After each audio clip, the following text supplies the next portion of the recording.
tell me when it starts, and I'll nod my head. It's playing. Pirates of the Mesozoic, starring Craig Smith, Donald Von Griffin, Karen Torres, Leslie Danberger, Glenn Montgomery, me, the GM, Brandon Blackmore. Last week, you guys got stuff done. You went and found a dinosaur to make soap out of, and you started putting together the locomotive and making some kind of steampunk engine of destruction out of it. Oh, sorry, power supply. Captain Harrow's made a couple of robots, and they started making more robots, and by now he's got plenty of robots. Damn it, we're going to bring civilization to this place. It kills us. It kills us. The sheriff. No. Don't think like that. If it kills them. The sheriff. Hey, kitties. The sheriff asked you to come check out Edgelord's stuff because it seemed scary and dangerous. You found his phone and his tablet. Tablet had tons of comic books, magazines, buckets of porn, a few history books, stuff like that. His phone had all of his email correspondence and a variety of other things. You found out he'd been conversing with someone who signed their emails, the Black Spider, and tried to make some sense out of that. Found out that that Edgelord did have a line he did not want to cross, which was turning half a dozen people over to someone called the Black Spider for medical experiments or magical experiments or some kind of experiments. He wasn't cool with that. Yeah. So apparently there was a line. Edgelord, for the most part, seemed to be a millennial. He didn't want to do any work, and that's all his thing was. He didn't want to hurt anybody. He just didn't want to do any work. Oh, he was totally okay with hurting people. Oh, okay. I mean, he was going to have Sam Winston whipped in town square. But he was a terrible person. He was a legitimately terrible person. I'm not saying he wasn't. But apparently, turning half a dozen people over for medical experiments was over the line for him. Yeah, okay. So that's something. Everybody's got this kernel of goodness, right? Mm-hmm. So that was his. Well, the reason I was asking if Emmett had a gun. Oh, you were asking if Emmett, the prospector. Yeah, so he can he's a protect rifle. himself. I asked the sheriff if it's okay if I make bullets for him. Of course. Okay. Just want to know who you want to have bullets. Yeah, Emmett's got half a dozen bullets left. Okay, well, we'll make him some bullets then. He tries not to use them because he's only got half a dozen left. Yeah, well, he's going to have more. He's got like a 30-30 or whatever the equivalent would be back then. Then I will make bullets for Emmett. It's one of those riflemen with the great big lever action type rifles. In fact, I'll ask him if he'll spare one of his bullets temporarily so I can see what kind he has. He gives you a skeptical look. Is that the Winchester 48, Lloyd? Yeah. No, it'd be in which case, I'll tell him. Too many people talking at once.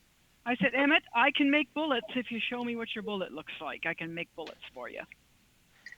Okay, he gives you a skeptical look, but you seem like you're on the up and up. So he digs out a bullet and he gives it to you, and he says, "No, I'm going to want that back." You're going to get that plus a few more. Well, okay. What do you want in return? Nothing. Okay. Just continue pulling in the peaches. I said just continue pulling in the peaches. Okay.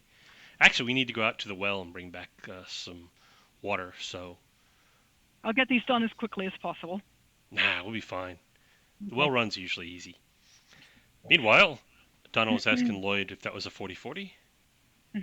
If it was an 1842, it probably was it the 1870...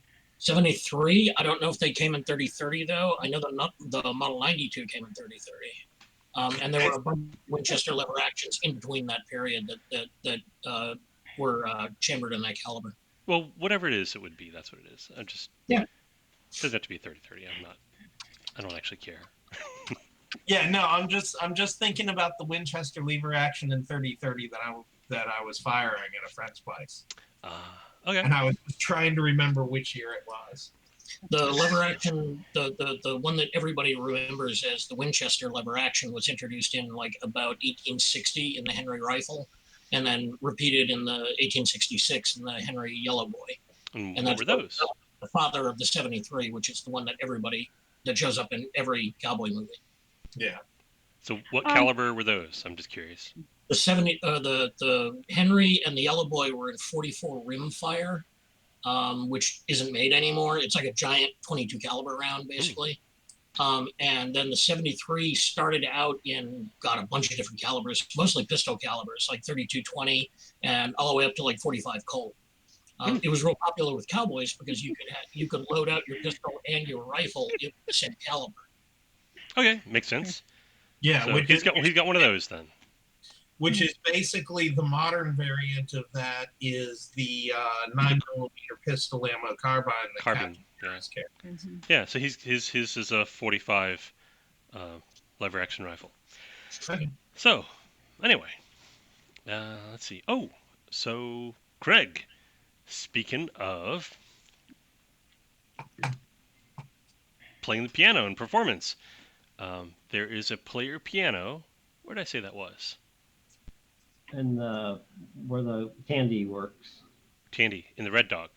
Yeah. Okay, yeah, the Red Dog has a piano, and you play it, and it is remarkably well tuned considering a Oh. piano that hasn't been tuned in over 10 years. Just gonna ask that. No, the sound is crisp, and no one has put thumbtacks into the hammers to make it sound more honky tonk or anything like that. It seems to be in remarkably good condition, and it is a player piano, and you discover in the course of your playing, like you'll play a song that sometimes has like a dueling piano kind of thing, or like you're doing something with one hand, the other hand does something, and you'll do your thing, and the piano will do the counterpart on its own. So that's fun. That's really cool. Yeah. So that's fun. So who was catfishing the black spider? That would be me. And probably Lloyd will help with that as well. So while I'm playing, I'm also going to play things that they will not have heard before. All right. Starlight River Record and some other fun stuff. Yeah, rattle out some Johnny Be Good, some Yeah, exactly. like ragtime, some, Black hole sun, won't you come and wash away the rain? No. Coyote Run did this great Dixieland jazz 1940s swing version of Battle of New Orleans. Oh yeah, I remember that. That was amazing. I could see him rattling it off a Dixieland Battle of New Orleans, and everybody's going, "Wait, what?" Michael will make a request though. He will ask if he can see the tablet because he'd like to read some of the books or look through the books anyway. Pretty raunchy, but here you go. Who are you asking? Oh, you're Here's the asking. code. There might be something useful in there. Could be. Code. Let's see what else is going on. Okay, so you're catfishing black spider. The black spider. Make a roll. That's the easiest way to do it. 'Cause I'm not sure how. Deception? I'm not sure how easy to make this. Deception, yes. Okay. So Let's say normally presence is in person. Do you want to do presence or reason? What do you picture? I don't like reason. my reason is bad. Right. Presence then. Yeah, presence. You're still messing with them in personality. Yeah. Okay. That's a little bit better. It's a 2. Holy moly, I rolled really well. 8. Add the presence, right? Yes. Okay, so 8. Total? Yep. Okay, so at some point, the black spider replies to you with an email, and the phone treats it just like an email. But it's clearly not email because you don't have an internet connection. I mean, you can see on the phone, there's no cell connection and there's no internet connection. But the phone gets an email, and it's very brief, and it says, "Where is Cyril?" Who are you? Figured it out. It takes a couple of days, but that does happen. We took him out. I'm in charge now.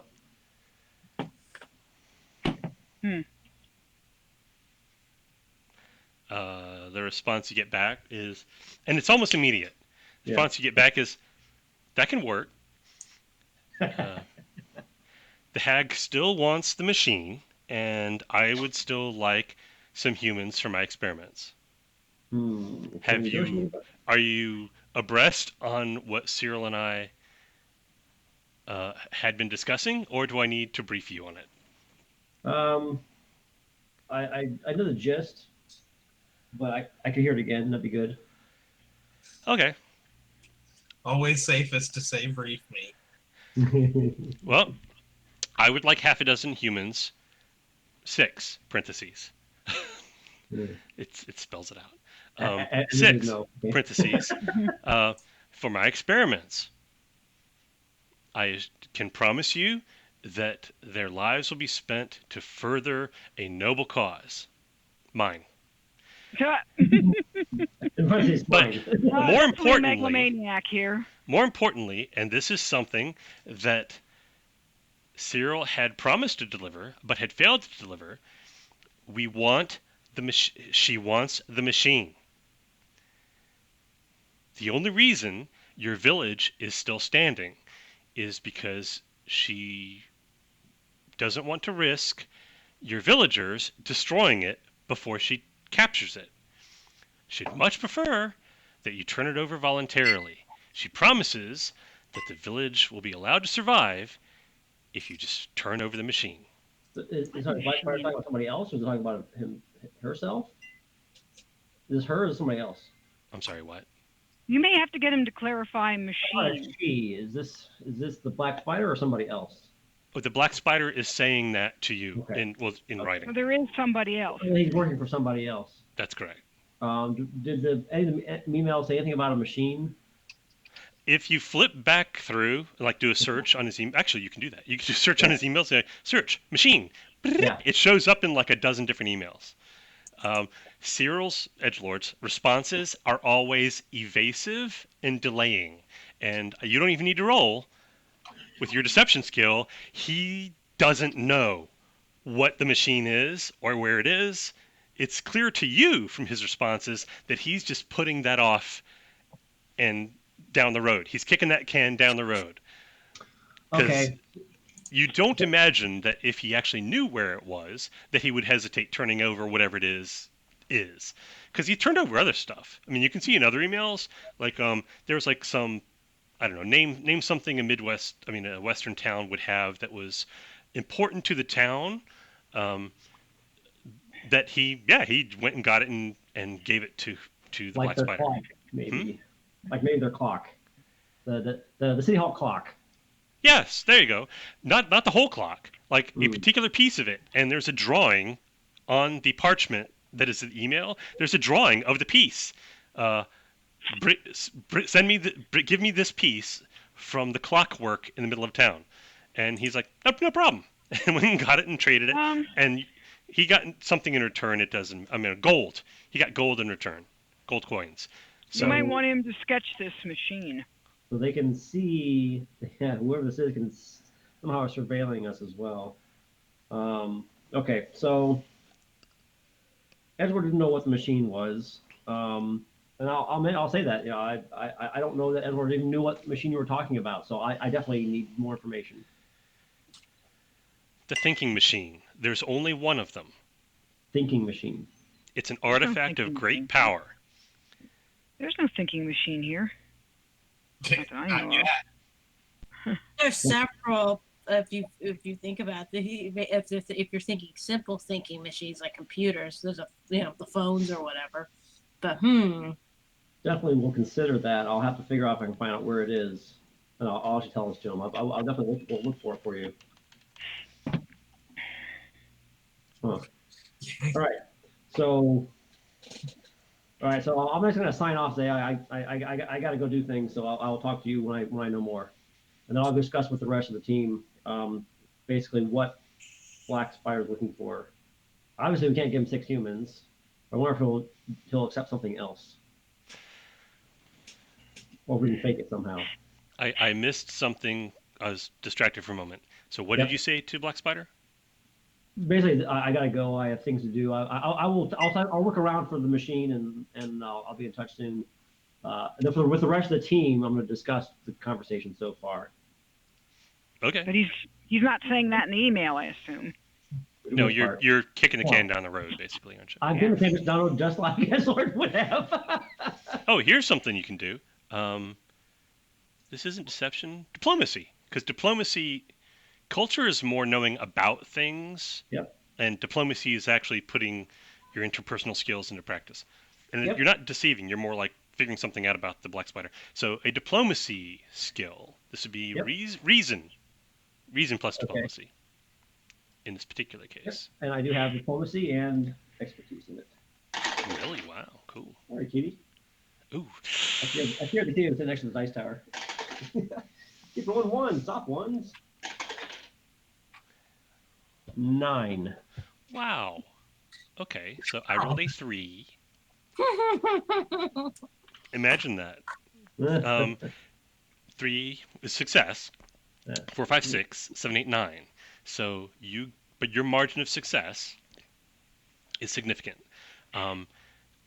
Reading through all of the previous emails and basically how easy it has been, because Edgelord was not the most subtle person. He was really good at being convincing when he's like doing his monologuing about how the world should work. He was pretty good about that. It's like actually one of his skills. But deception, not really so much. He actually believed the things he was saying. He wasn't doing deception on people. He was doing diplomacy, and he was really, really good at that. That's the most dangerous type. But as far as deception, you're looking through and you're thinking, oh man, that should have blown him right there. That should have tipped off the Black Spider right there. But it didn't. Over and over and over, he'd make mistakes. You would think that you recognize, and that you get the and it becomes clear to you from your interactions, the Black Spider is not the sharpest knife in the drawer. Or very gullible. Yeah, Or well, not very knowledgeable. just Okay. Basic I mean, human literally. So easy, he sounds like a B grade superhero. easy to supervillain. fool. He's gullible. Yeah. Literal, extremely literal. Yep. In what he's saying, like doesn't really get metaphors. And also tends to is not innocent exactly, but basically takes everything you say at face value. Like very He's easy a to lie to. robot. Did Erling mention when he was on his travels about the robot city? Yes, he did. Interesting. So I reckon maybe this Black Spider is one of those robots. I imagine because the technology involved would probably be pretty immense. At this point, I would be really surprised if Black Spider wasn't. Yeah, totally. All right. Smirking. All right. Anyway, so you're going to go off and talk to other people. Yep. And, Yeah, he okay. and he is how saying do you do the humans, conversation not people. He is saying humans, not He is people. saying humans, not Oh, people. yes, humans. That should give it away. Black Spider definitely said humans. Yeah. So Yeah. That to me says we're dealing with a robot. let's see. So Donald's doing the robot The thing. real question is, when it comes down to handing over the 6 people, who do we take with us? Well, We need another one. We need a 6th. well, that's a good point. I was considering that. Yeah, make it us. Yeah, it's almost a shame we can't send up a flare to bring Edgelord back and let him in on the plan.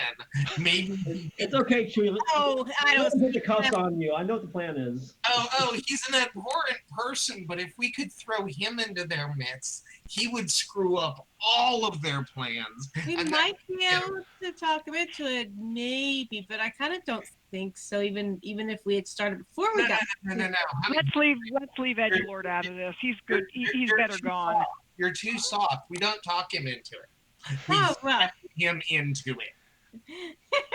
Let's let's leave Edgelord out of this. I'd rather be done with him. Would you? How about I walk up to him and tell him all of the different ways I've decided to try and kill him to see if it works? Yeah. He's long gone, man. Or he could play along.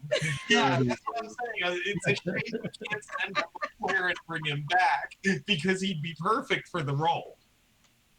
I don't. Let's leave him out of this. Six. Edgelord is long gone. So anyway, what's John Erlang up to? Learning Japanese and talking to the guys at the monastery and trying to figure out how to help them get water into the town without having to go out and import it. Lay a couple of pipes to the ocean, set up an osmosis plant that the steam engine will run. Yeah, apparently Captain Harrows has a plan for that. Oh, okay. Well, I wanted to just find out where the well is and see how far away it is, and As it how viable happens, it is. Emmett and a few other people are going to take a couple of wagons out there, along with Bob the dinosaur, and another dinosaur whose name is not Bob, Dave the dinosaur. Got it. No, Sally. Need to be equal opportunity. So Bob the dinosaur and Sally the dinosaur, and a couple of wagons, and it takes them a better part of a day, not because it's far away, just because the dinosaurs are slow. Yeah. However, when you get there, it is surrounded by these guys. And this is new. Where did I put this? Ankylosaurs. That's what Bob and Sally are. Yes. Actually, I have this on my other computer, so take me a second to find it.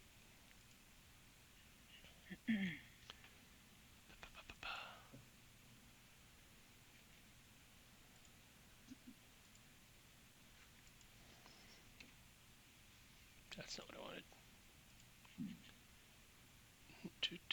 No, all right.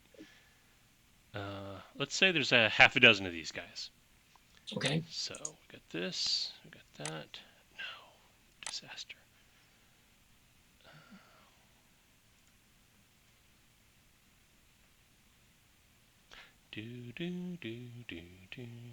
Okay, here we go. Is this the one I wanted? Yes, this is the one I wanted. Oh, go ahead and show it to you.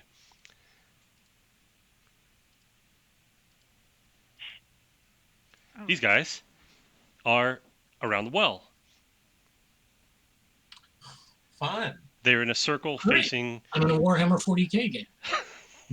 Are we all going on this one, or just Erlang Well, Shang? at the moment, it's Erlang, Emmett, and a couple of other townspeople, and 2 carts full of jugs and buckets This and is why we need to. And- and- barrels.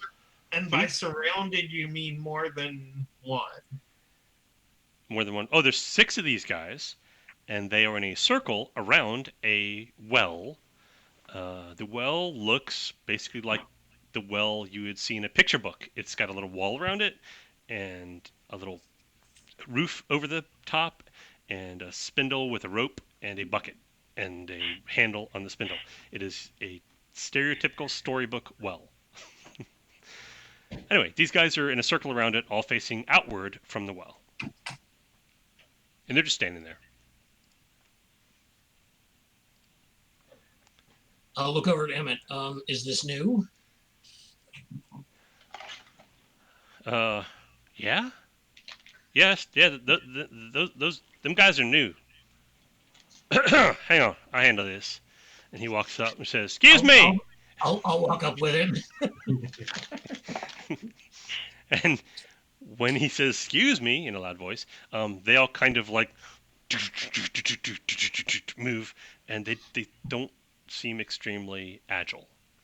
But they like line up between you and the well. And he says, "You fellers, that's our well, and you're welcome to some water if you want it. But you need to get out of the way, because we got some business to take care of. Business." He pronounces it business. We've got some business to take care of. And once we're done, you can go on about your business. And they just stand there and they look at him. Step up in front of him. They all pull their swords. Shing! 2-handed swords. I was kind of afraid of that. They should be easy for Erlang. You think? He's the Hey, true guys. sage and immortal lord or something like that. Honey, you're not wearing the right outfit. One last chance. Back off, or otherwise this is gonna get ugly. You're not wearing the right outfit.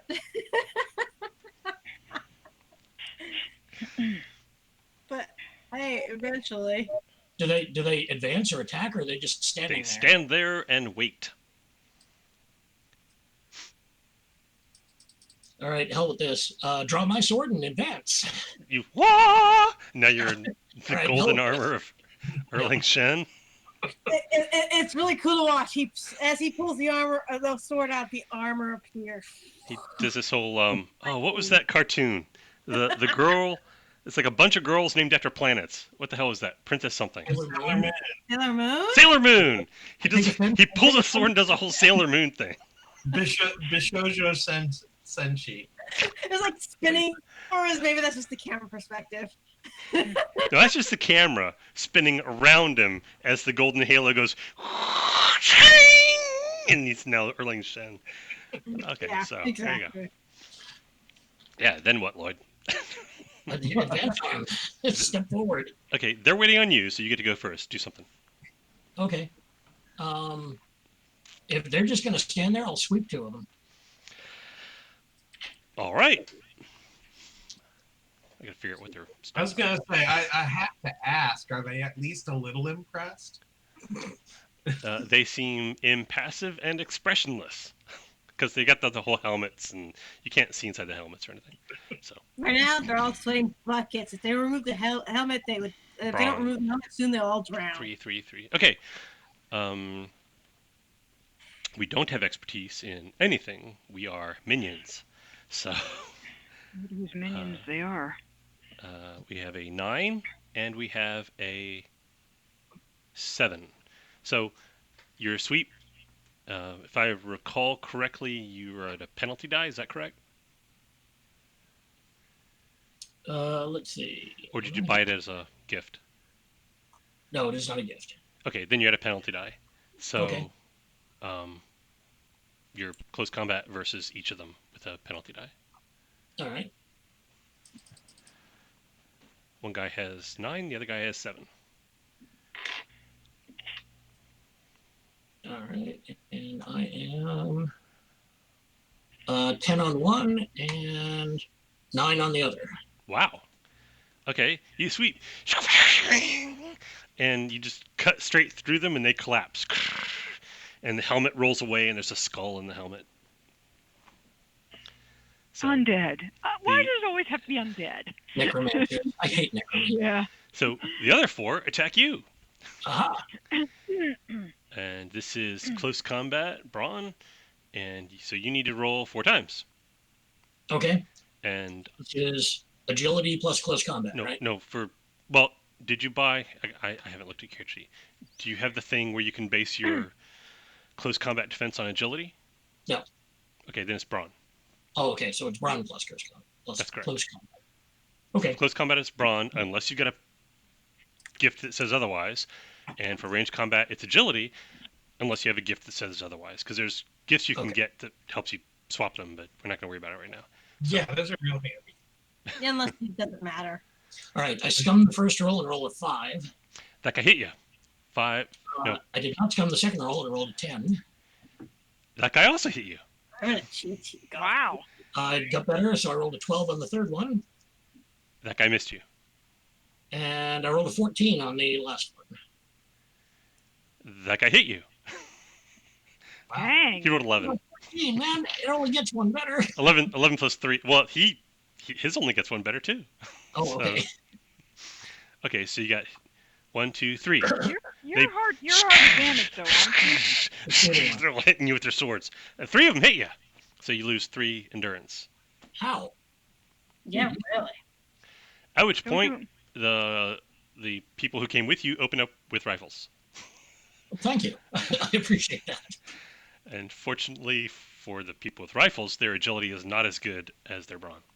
So we have a 1. So we have the defenders rolled 8, That's what I spent that point on. 8, 11, and 7.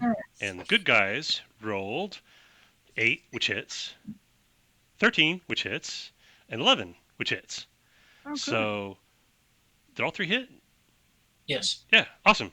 So, there's like a cacophony of rifle fire from behind you. Well, they're going to And need billets. 3 of the 4 you were fighting go down. Okay. Your turn. Just to make it look good, I'll take down the last guy.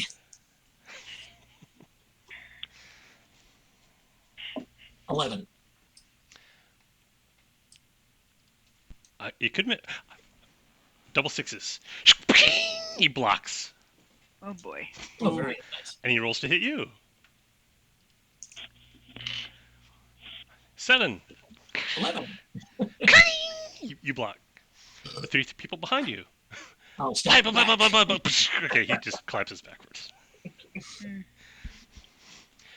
Emmett, behind you, says, "Yeah, I'm definitely gonna need those bullets." God made men, Sam Colton made him equal. Yeah, after we're done here, we'll probably look for anything we can find. Okay. That- I mean, technically, we don't have to keep the bullet making secret anymore. That's Yeah. true. We don't. No, you Yes, but we shouldn't waste material. Like, Yeah, no. no, I'm Oh, not. I have plenty of material. I'm not saying do a giveaway. Mhm.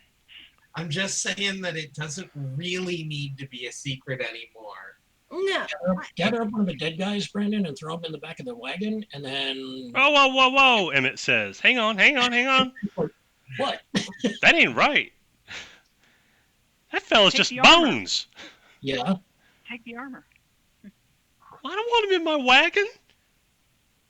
Put him in Deborah's wagon." She says, "Oh hell no." Fine, I'll carry him back myself. Yeah. You do that. Zip, zip, zip, zip, Exactly. And carry all 6 of them back there. I was gonna think that we did. Pick up one. There's a pile of Give them all a sour look. Grab one, sling it over my shoulder, and run like this. Oh, as I'm soon as- sorry. Was Dr. Anna there? I didn't even know you were there. Oh, wait, sorry. Was I? I did. You can Wow. be if you want to be. I just didn't think you were. Oh, otherwise, you would have got to I attack. think she did mention she was going with them, didn't she? I'm terribly sorry, Kieran. I did not know wow. you were Never there. mind. Don't worry about it. If I wasn't go, but I don't know. Anyway, I'll take one home. Okay. No, she was just sitting there watching. I'm terribly sorry. I didn't realize. Here. In the future, if I appear to skip you, please let me know, because I didn't realize you were with them. Otherwise, you would have gotten to do stuff. All right. How about this? I would have not Dr. Anna got sidetracked by a particularly interesting botanical specimen about 2 miles back. So you hear gunshots, you take the specimen, you jog at a leisurely 70 miles per hour up to where they are, and you stop, and they're just a bunch of black metal armor with bones in it, and John Erlang has one slung over his shoulder. Yeah. Huh. Hi. Guess you didn't need me. I don't know. How are you at healing? They were rather impressive offensively, but not very good defensively. No. Oh, he's like all stabbed and bleeding and stuff. Sorry. All right, well, I'll take care of that myself then. Anyway, look, dead guys in armor. All of the ones that John Erlang is not holding turn to black smoke and blow away. Oh, wow. Huh. Are you willing to take the armor? No, the one you're holding doesn't, but the Oh, ones on the okay. ground do. Interesting. Are you That tempted? includes the armor, right? The armor goes Yes, to smoke yes. too. The bones and the armor, all the dead guys. Well, the dead guys. Yeah. Anyway, yeah. Just blow away That's into black freaky. dust. But not the one John Erlang's holding. Interesting. All right, well, I'll keep a hold of him. The townspeople crank the well and fill up buckets and load up their wagons with water. Have they had an issue with these people before? No, that's No, new it's and all not. me. Interesting. I wonder where they came from. Well, I figure I'll take this one back to Captain Harrows and see what he says. Could go see if are there any tracks from them? Oh, that's a thought. These things had to have left huge tracks. All right. Make a reason plus survival roll. Okay. Let's see. Go back to that. And we'll That's just, this should be pretty I'm easy. So this is just challenging. So it's 3. So I roll 2d6 plus 3. I get So- an 11. So if you roll more than 11, you can see it. 8 plus 3 is exactly 11. You find tracks a short distance away that is kind of like very, very muddled, like lots of walking around in an area, and then tracks to the well, and then around the well, and then from the well to right where you're standing, right there. Oh, that's useless. Okay. So they were either conjured really close by, or the tracks are too muddled for me to go any further than that. Brendan, get some altitude and look around. See if I can see anything in that area. Make a perception roll. Get altitude with a skeleton on your back. Reason plus 2d6, right? Yeah, perception. And somebody else is flying around. So let's see, seeing them. The sky's big, but then again, it's empty. So let's say you need a 12. I rolled 2d6 plus 3, gives me a 12. Rolled a 9. You fly up, you look around. Nothing up here. Look around the ground. No. There's like swamp over there. There's some dinosaurs over there. There's trees over there. There's some more swamp over there. Some more dinosaurs. Okay. Nothing stands out to you.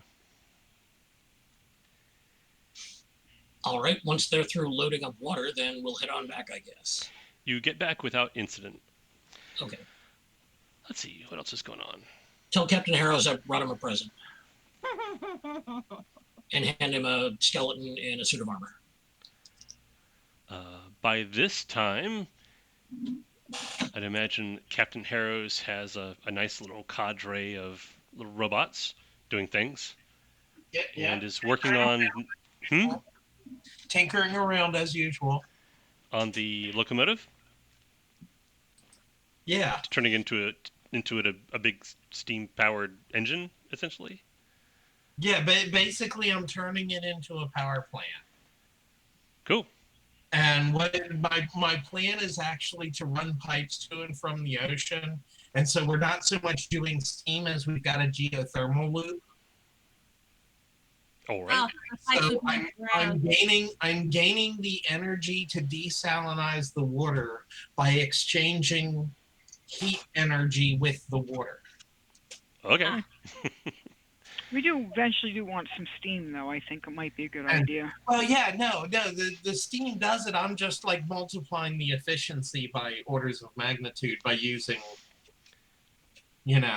instead of trying to heat steam in the boiler, I'm just exchanging energy with the water in a Stirling style. Okay. External differential energy. I'll take your word for it. So he's supervising robots who are like The really weird welding thing is pipes. I'm actually using real world physics on this. It's like 1920s technology melded with what they're doing today in other fields. I'm cool with it. It's kind of weird. Yeah. What it looks like to everybody else is you're striding around purposefully and directing robots who are welding pipes. Mm-hmm. Meanwhile, John Erling comes up carrying a big black suit of armor and a helmet with a skull in it in one hand. Yeah, drop it off to Captain Harris and say, "Here, I brought your present." There were 5 more, but they turned into dust. Dust, really? Yep. That's different. And they kicked the shit out of me. Check this out. He's like all stabby and bloody. Oh, hey, I do check that out. Dr. They Rennie has used a both plan. knees, hold up the sword. And basically, I ask him for a rundown on what actually happened. I will give him a rundown on what actually happened. And I'm pretty sure this is out of my expertise, but I'm looking around on these things to see if they're nano or robotic or Microbial. yeah, Two yeah. things happen. Undead. Two things happen. Once John Erlang is no longer holding it for a minute or two, it turns to black dust and blows away. Oh Black, yeah, just black like that. smoke, actually, and blows away. Wow. And then- the, What? including the armor. All of it, yes. Armor and bones, both. Oh man, no, I'm collecting that dust. I am collecting some of that dust. You better believe it. I am scrambling to collect some of that dust. All right, I'll I give am that not- to you for free. You lunge forward with an Erlenmeyer flask in one hand and a stopper in the other, and you go and you collect some dust. Oh my goodness, letting that kind of data get away. That'd be a sin. You look at it and you see with relief that there is a thin layer of black dust at the bottom of the flask. Whew. Okay. At that moment, Isco strides in and has some news to impart. Yeah, so I talk about what you all heard earlier about Black Spider and what you think we should do next. You basically want 6 humans, and I give some fantastic weapon. He also wants some thinking machine. Is that what he's called it? That's here in the town. A thinking machine. Machine. I look over at John. You said there was a city of robots? Yeah, but it's like hell and gone down the coast. They're looking for their thinking machine. I haven't seen one unless it's really well hidden or they want my laptop. I go check the stock that I got from the general store and see if there's anything that really suggests maybe I have dismantled their thinking machine. No, there's. I won't even. You don't even have to roll. There's nothing here. All of the stuff that you got from the general store is, to you, recognizable tech. A few pieces might be, from your point of view, from the future, but it's still recognizable tech. There's no thinking machine of any description here, unless you start calling all the cell phones you've got in your pockets, and for that matter, the tablet and the cell phone of Edgelord. Yeah. So, Yeah. Oh, I doubt that. but It makes it sound like it's in the town. It's part of the town. yeah, this all predates us. No, for the second time in a very short span, John Erlang gets to see Captain Harrows go frantic on something and then go, phew. Okay, now where were we? They're looking for a thinking machine. Thinking machine. Yes. We need to find the thinking machine. This has theoretically been in the town, it sounds I'll like. stop. Pick up a robot that's walking by. Look at it for a second. Put it down. Yeah, thinking machine. Yeah. Hey, you guys. the robot points at a second robot.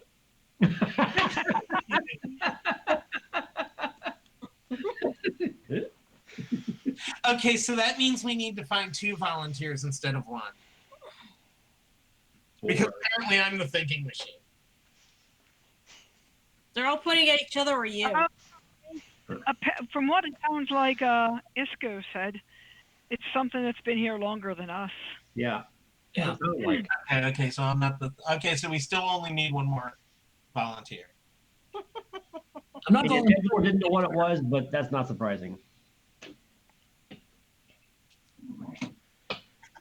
Apparently Edgelord didn't know what it was either.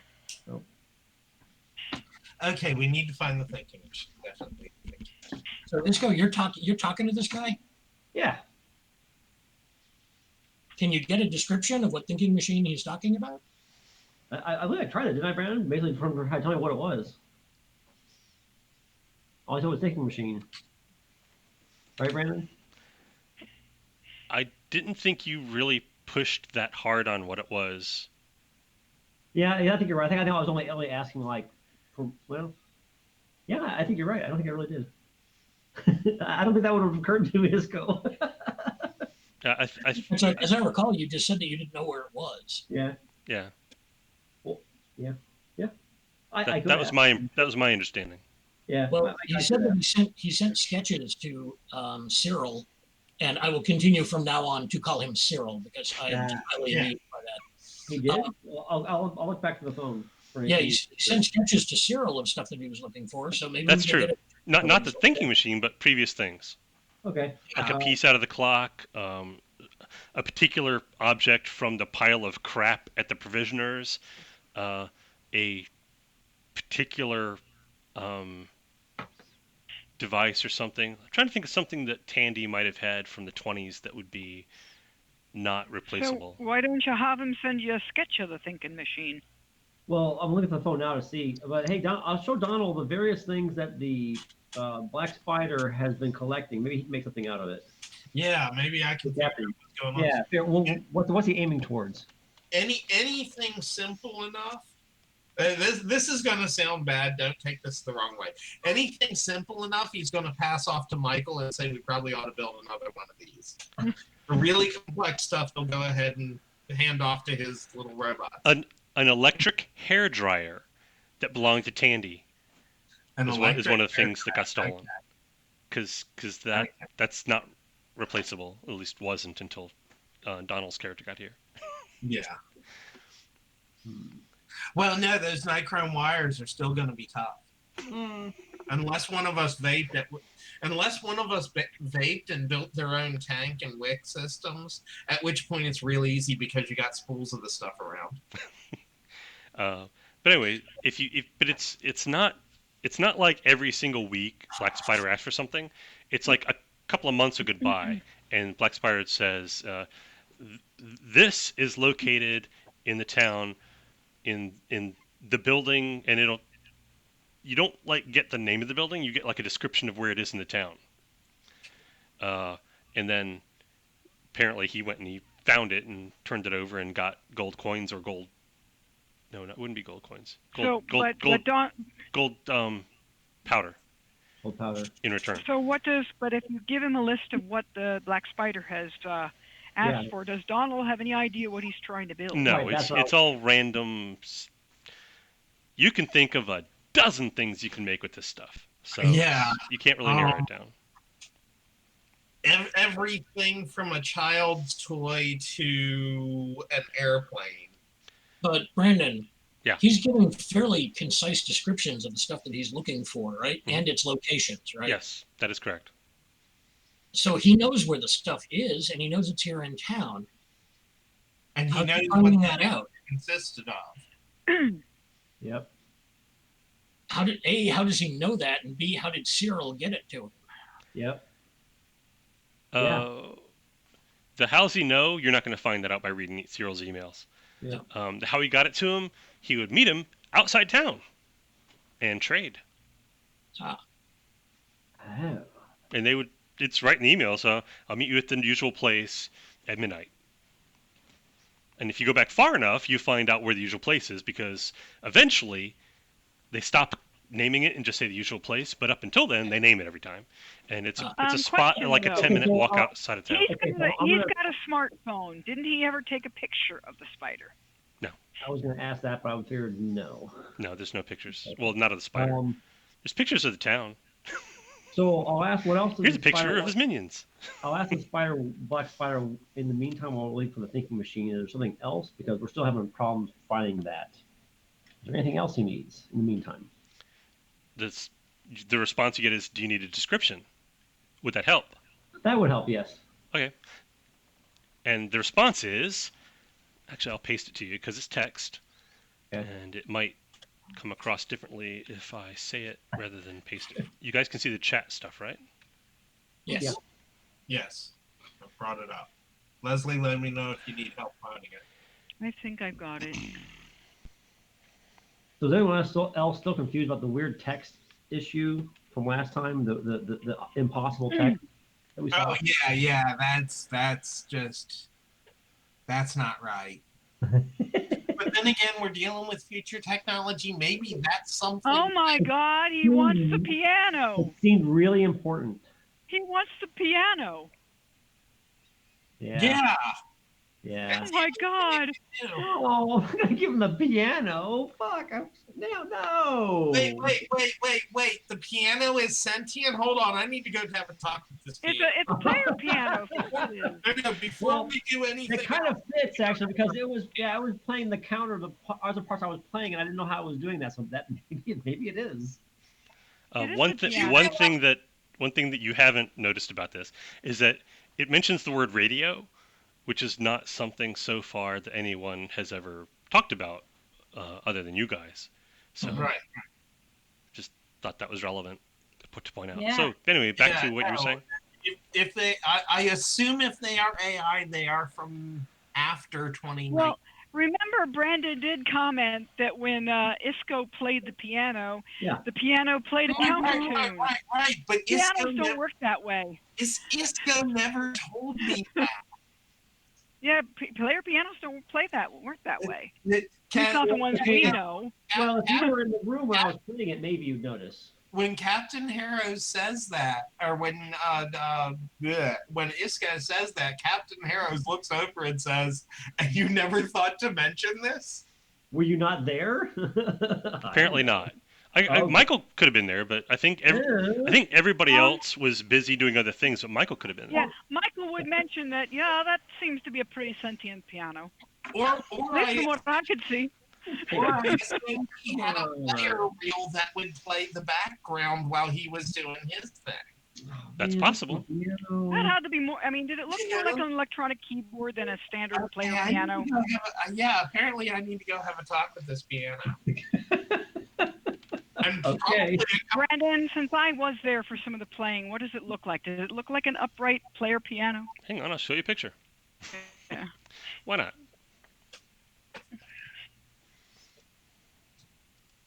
Oh, that's a good picture too. I noticed that when Brandon said it, but I wasn't going to say anything until Craig said it. I noticed it. I said, no player piano does that. I'm sorry. No, I can build you a player piano that does that. Here you I'm go. sure you could. Okay, It looks one like that this. was built in that era. Yeah. Yes. You find I Donald, can make a player piano That's from not that right. era do Oh, that wow. if I could play piano. Huh. Cool. Okay. What was this?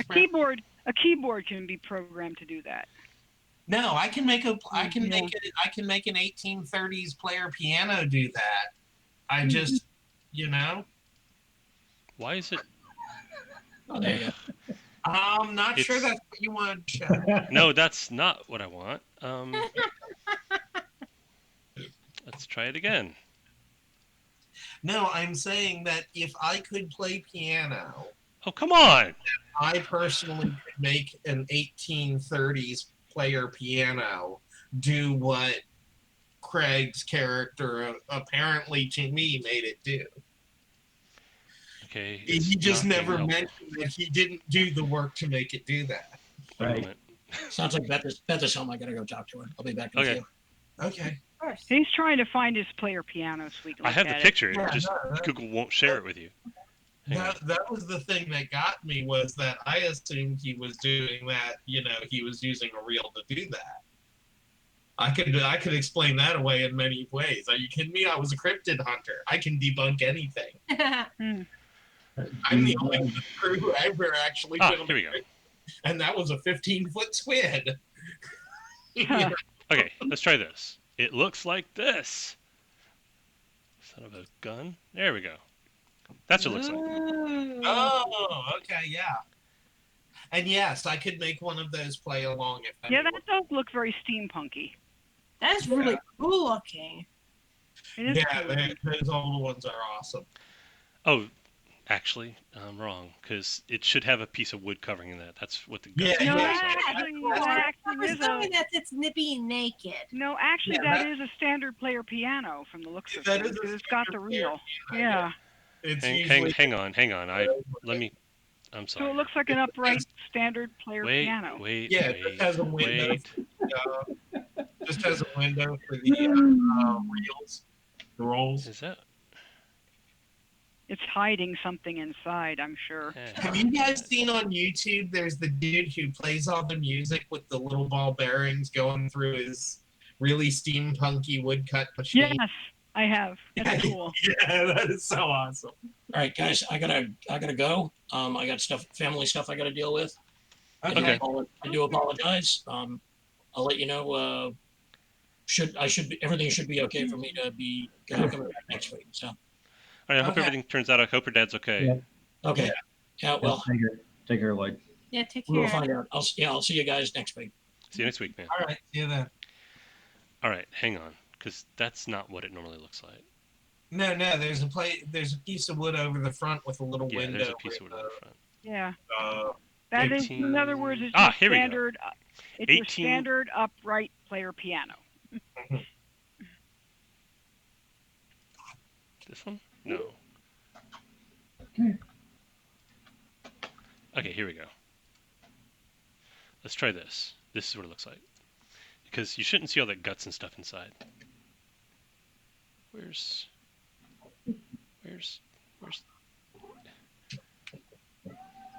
Where... Is that... God damn it! Try that again. It just doesn't want to show it to you. Hang on. Save image as. And then, has anyone here not seen an 19th century player piano? I've seen a 19th century player piano. I've seen even a 20th century player piano. Yeah. Anybody else not know what a player piano looks like? Yeah. Okay, I'm going to show this to you anyway. Okay, it's a matter of principle now. I get it. It's a matter of principle. And then I'm going to get something to drink. I need to get something to drink too. Decker, player. Honey, what do here we you go. think? Pudding or nachos?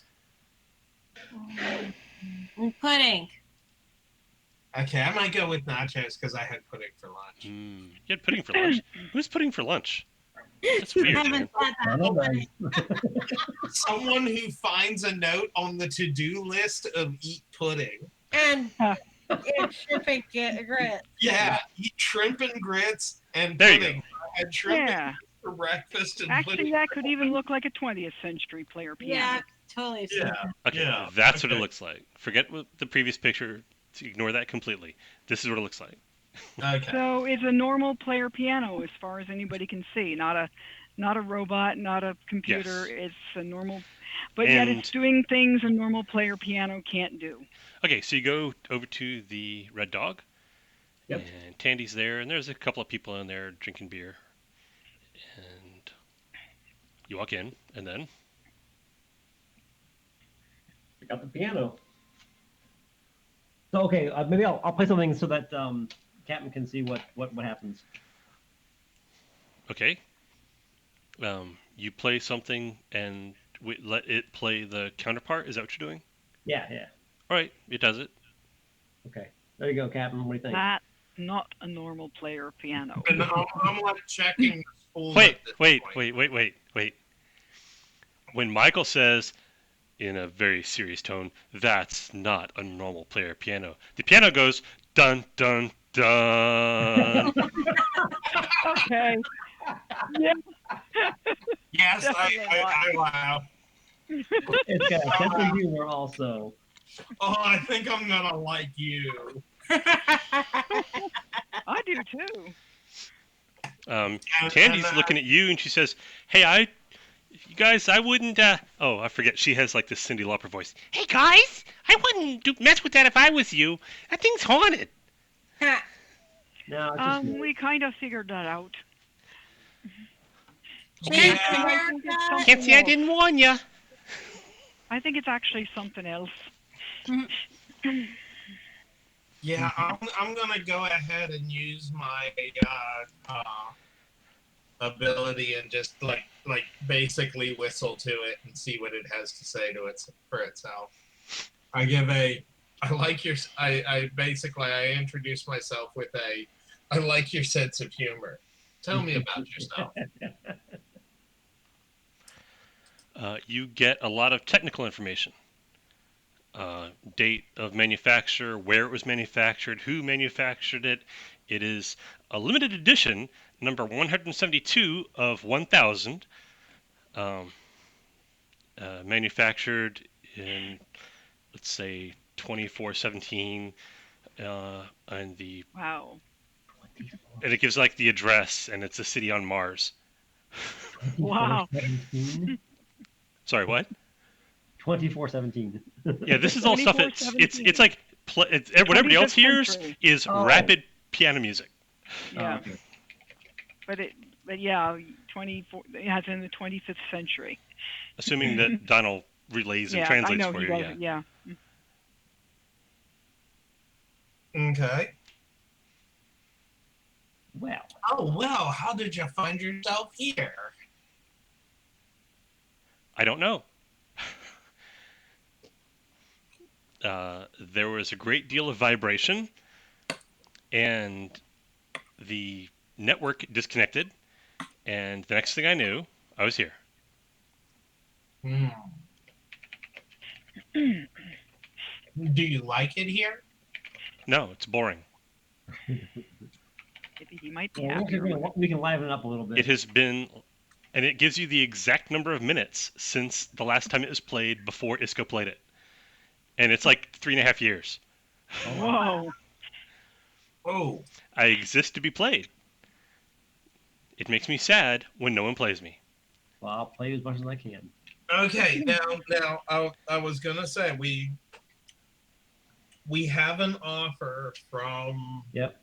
someone who we're not sure of their intentions. We think that they are AI, and they want you. Why? That's They weird. will not say for their own reasons. That seems suspicious to me. Smart To piano. me as well. Yeah, you get the impression that it is clearly a piano and it wants to be a piano, but it is not dumb. It is way too smart for its crowd. I will go ahead and relay all of this to them. That it is, it is from 20, all of its specs, and say it is bored not being played. It wants to be played here, and it thinks that the Black Spider's offer is suspect. And I'll tell the bartender. I'll say it's not haunted. It's just something from far in our future. I mean, our future. Oh, so nothing wrong with it. No, it's got an intelligence. It's like a. It's smart, like a dog. It somewhat, yes, smarter actually probably Smarter. because it's got a robot intelligence, and robots are from technologies. Well, we have some of the technology, but this technology is far more advanced than ours. I can tell what you're saying is important to you. I got no idea what you mean. It means that it's just science that you don't have right now. Oh, okay. Like radium and radio and Yeah, exactly. other things that start with raid. So there's no ghosts in there. There's just a very smart. It's very smart. It's a very smart piano. Okay. But Well, that's that'd all be a it is, relief. Yeah, it just Because, wants to be the played. thought that like some dead person was haunting it, Yeah, that's kind of creepy. it just wants to be played. I go ahead and tell Tandy, it is a thinking machine. What to think about? It wants to be Mostly played. it wants to be played. It enjoys being a piano, and a piano's purpose is to make music. Oh, wow, because nobody's played that in years. Because it's haunted. Well, we thought it was haunted. It's upset about that. Ever since it was showed the- up, it's been kind of weird. Who was the last person to play it? I think Joey played it. What happened to Joey? Well, he's still around. He just doesn't play Okay. piano. Oh, okay. Tell Joey it wants to be played, and that's all it wants. I will let him know.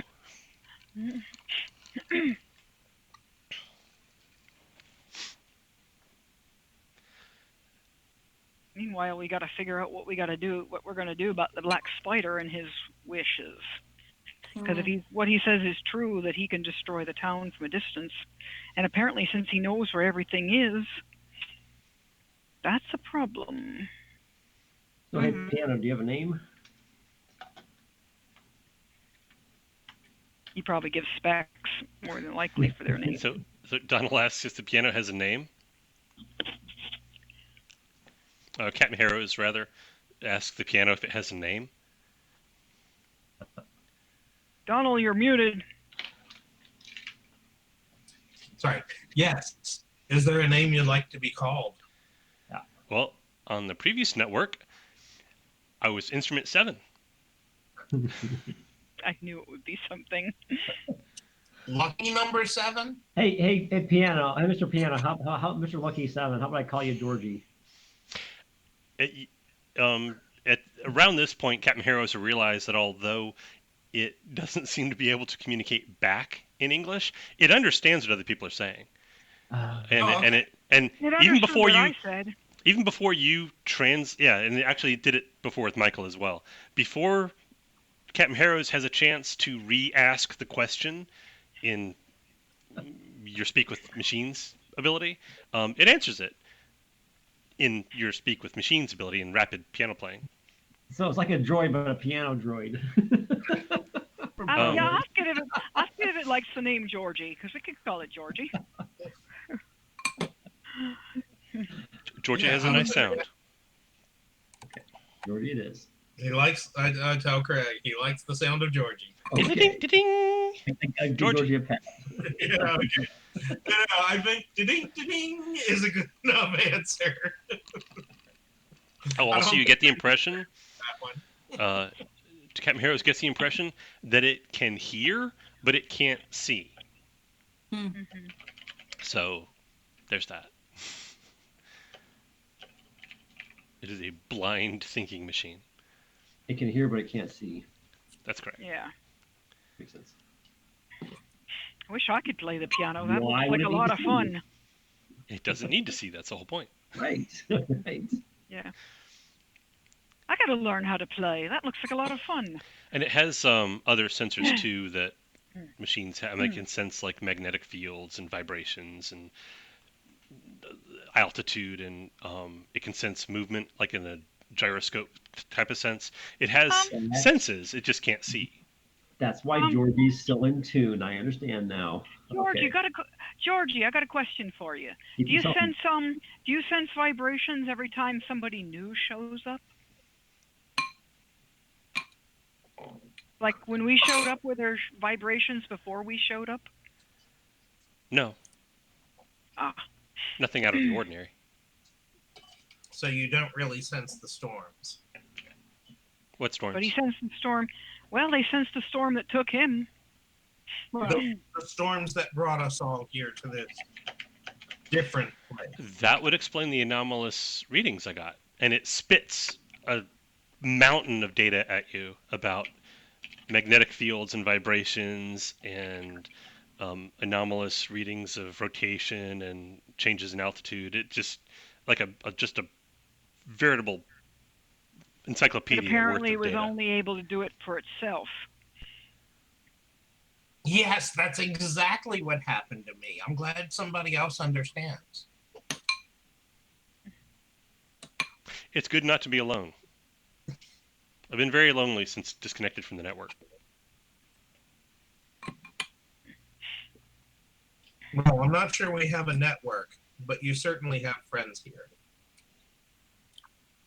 Would you ask them to play me once in a while? Well, maybe we can get Joey to play you too. Now that he knows, now we can say you're not haunted. Yes, I believe they were afraid of you in their ignorance. It quotes something about fear and ignorance from some book that hasn't been published yet. It's apparently very well read. Okay. Okay. Okay. Well then, we will try and convince people to play you more often. I'd be tremendously grateful. I have an extraordinary repertoire of songs, and I'm capable of composing new music if you would like. Cool.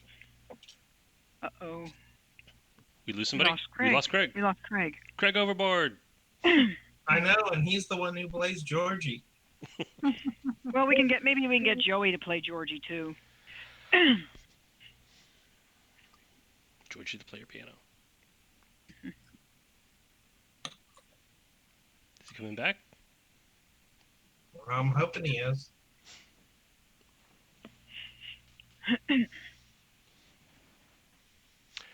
Right then. Well, putting a pin in the whole player piano thing, what else you guys up to? There were 3. Well, we don't want to turn it. We don't want to turn Georgie over to that nasty man. No. Well, Georgie doesn't want to go. That's the better. That's true. That's Yeah. what So, matters. that's out. So I'm just trying to figure out how we tell the spider that Georgie doesn't want to go. yeah. Good, pretend we never found them. The thinking machine declines your offer. Yeah. Never, couldn't find the thinking machine. Don't know what you're talking about. There's no thinking machine here. Yeah. As far as we know, it's a player piano. Now, they've got to have some sense about these things. Yeah. Like We they've sent a nanoswarm through and cataloged everything. Yeah. Yeah, but They know. I'm thinking we're going to have to, like we did something about Edgelord, we're probably going to eventually have to do something about the spider. But I don't know yet. Oh, not about the spider, about the whole AI group thing, about the robot. The robots Hey, there he themselves is. may not. That was The weird. robots themselves may not be that bad. It might be just the spider himself. Nah, maybe. Or they could be all just as Well, there's dispassionate. the spider and somebody he calls her. Yeah, I'm not that. Right. Yeah, we were going to have to tell the spider that the AI doesn't want to go anywhere. It likes it where it's at. Oh, I agree. As much as a person as anyone else. Smart Yeah. anyway. Yeah, so But the thinking machine declines your offer. respectfully declines your offer. So, although I wonder if Georgie is able to sense and or connect to the network that Black Spider's using. obviously not, because he would have by now, I'm sure. Hmm. Oh, Is he aware? it senses that there are currently 2 potential network connections within its range, Okay. but that neither of them is responding Hmm. to its attempts to connect. Okay. That has been true for approximately 6 months. Gesundheit. Gesundheit. Thank you. Are those Edgelord's tablet and phone? Yep. Your deduction would be that, yeah, that's what it's talking Yep. about. Yeah, I do. You know, get the SSDI or whatever, SSID or whatever. Or whatever they're using then. Yeah. Well, I assume, IP and SSID and all that stuff has been around long enough. I don't see it going away in the next couple of 100 years. I sense a revolution. I like IP. I don't think it's going to last forever. Ethernet wasn't really designed. Not Ethernet. I'm sorry. IP was not really designed to do what we do with it. No. Something better coming. V6 was a great step forward, but yeah, even it's got its Changes. limits. Yeah. So something more organic or quantum maybe Yeah. is what they're using. Yeah, there's been some really interesting advances in that lately. But anyway, Brandon. Yeah. Enough real world geekery. All right.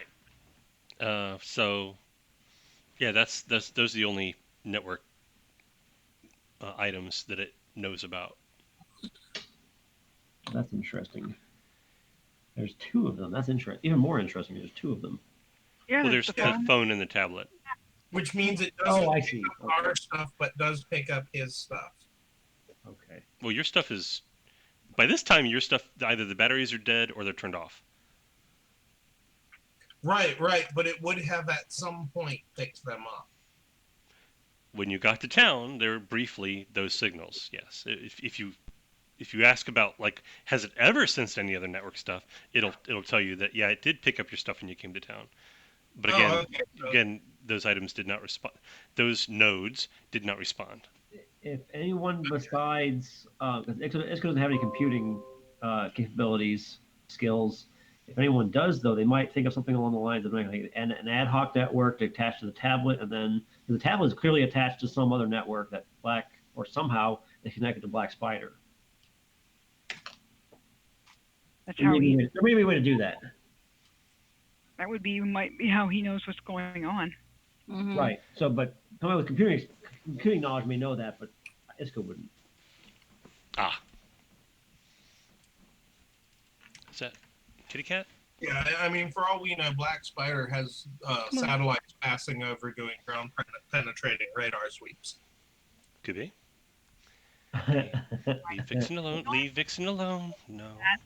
The only It's person okay. who may have any close to be able to determine that would be Erlang. Okay. Well, Well, dang. Erlang is at this moment recovering from grievous injuries he Yeah, but he would received be in in the. the future. He would be the person in the future that we can talk to about trying to see if he can figure out without going too high where he can't breathe. Find out if they're satellites. Oh no, they'd be. No, there's an easier way to do that. Just watch the night sky. Yep. Yeah, you as a murdered marine would certainly know that. Or I could set up a robot to watch the night sky for me. Nice. Well, I could bring the tablet and the phone to the Red Dog and unlock them and see if we can figure something out with Georgie. You totally could. Give that a try. You give it a try. If you, one at a time, you do some Yeah. stuff and Donald's talking to the piano, who then Yep. talks back to Donald, and then Yep. Donald tells you, and then you say things, and the piano listens. So the piano's trying to find a way to connect, and it's saying, I keep trying to connect, but it's not recognizing my protocols. One moment, Donald, I'll try something else. And it tries like different things, and it says, just a moment. And then eventually you get a thing on your phone that says, hey, so-and-so wants to connect with Bluetooth. And you say, yes. And it's like, okay, I found a protocol that it will accept. It's extremely slow and has very short range, but it works.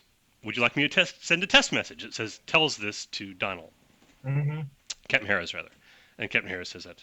And then I imagine, okay, so the phone speaker comes on and says in like a very neutral voice, like it's not a man's voice, it's not a woman's voice, it's clearly an artificial voice, but it has like all the inflections of a normal person's voice.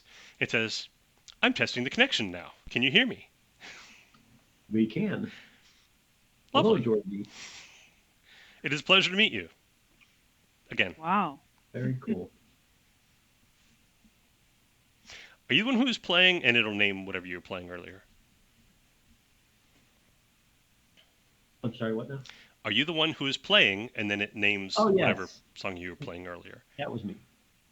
Thank you so much. I truly enjoyed our collaboration. Maybe you can teach me some of your era's music. I would be happy to. When's good for you? Captain, Hmm? Captain, I don't suppose you can tinker out something to allow Georgie himself to have a voice here in the bar, like put a speaker on him.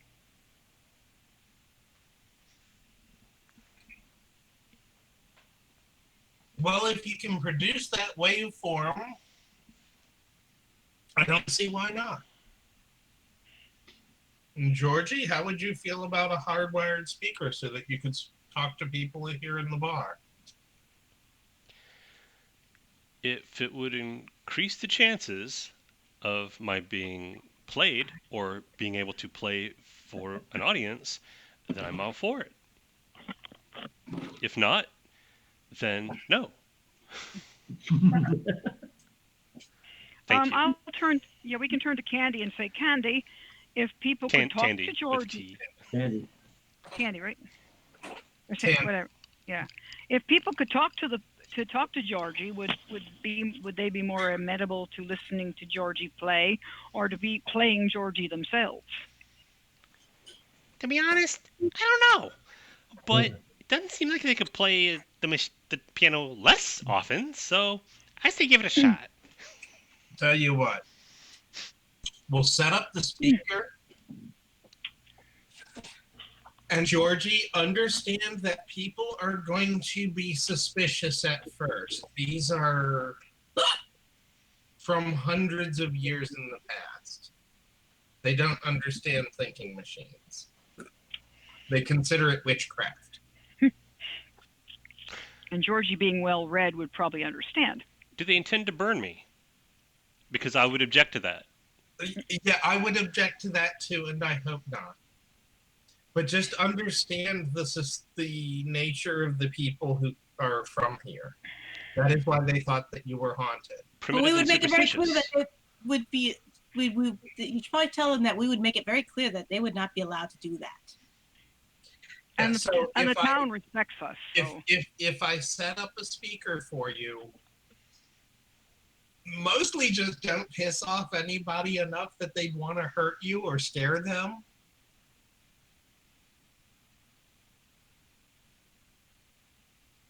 I'll do my level best. It's all any of us can ever do, isn't it? And if Isko's playing, I'm sure people will notice that nothing's wrong. Yeah, well, my theory is if Georgie can talk, then he can put on a little show. And it'll be like having someone here to play. Even when there's nobody here, it's the folks hanging out here could have Georgie play for them. And then they enjoy the music. I'm not currently equipped with the peripherals required, but I do have available libraries of stories and banter. Cool. Well, If you give him the speaker, Well, we'll work on the that. animatronic piano player was an additional feature that was not ordered with its unit. Ah. You'll have to create one, Captain. I'm sure you could.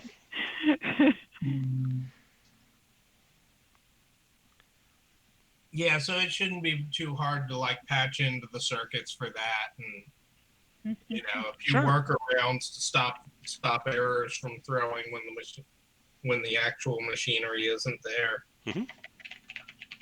Yeah. By the way, it has been approximately 4 years since my last scheduled maintenance, which means I'm about 18 months past my most recent scheduled maintenance date. Is there any chance that you could take care of this? I can provide all of the technical documentation you might need. I think we can arrange that. It Yeah. spits a book full of technical documentation at you, Okay. and to Captain Harrows rather, and you only understand about a third of it. Oh, dear. I mean, you could probably figure it out, but just on the face of it, it's like, yeah, I don't know what that is. Yeah. Okay. I'm gonna gonna need some help The thing with- contains both quantum computers, like numerous different ones with special features and utilities. Like it's got an entire subsystem that is just what makes sound, and it could make just an almost infinite variety of sounds, but it's only making piano sounds. So it's sort of like you had the Library of Congress, but the only book you can check out is Dr. Seuss's The Cat in the Hat. So there's that. Wow. It seems perfectly happy with that. That's just how it's made. And then also its power supply draws its energy from the rotation of the planet. cool. So we know that this planet does rotate. Apparently. That's good to know. Yes, that is information. Yeah. The fact that something can draw its energy from that means I'm going to take a close look at that so I can start building machines that draw their energy from that. Okay. And by the way, hi Sebastian. Wow, he has gotten so big. Yeah, he's He huge. is a big boy. Yeah, he's not as big as Vixen. Oh no, And he's not. and full- Vixen's oh, not yeah. big, but anyway. No, he's but I haven't seen him since what, New Year's? he's been back there from time to time.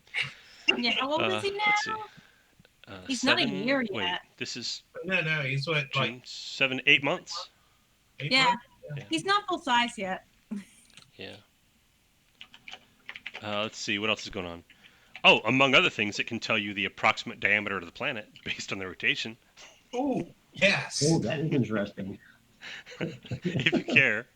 Yeah, the physically the circumference of the actually the diameter of the planet is about 50% larger than Earth. Wow. Okay.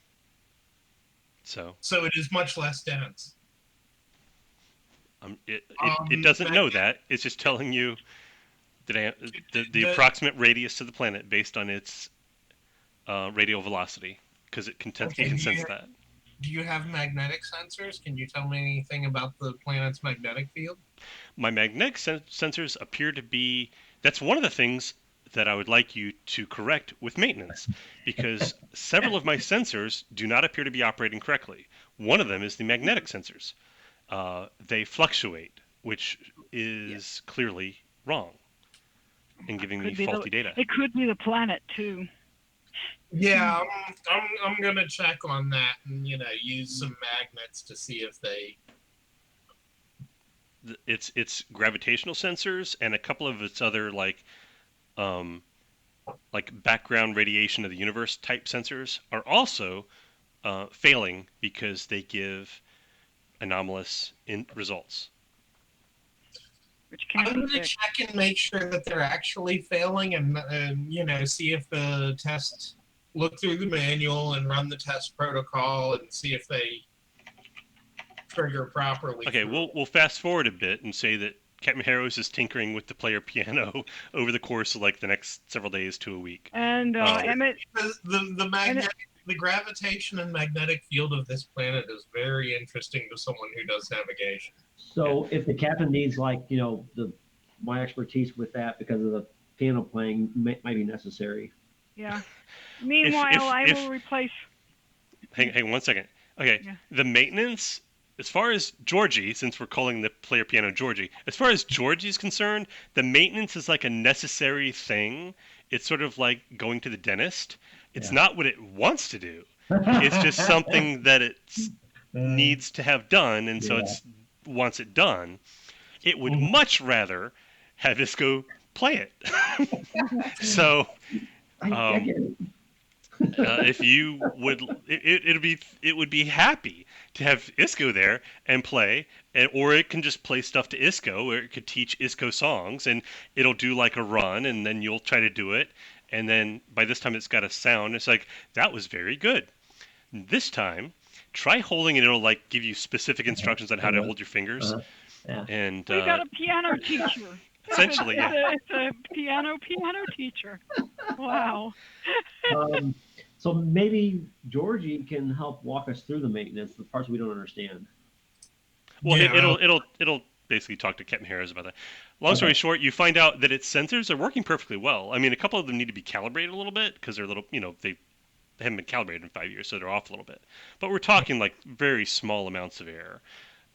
And Okay, so background radiation of the universe is stops and starts abruptly, and changes direction abruptly.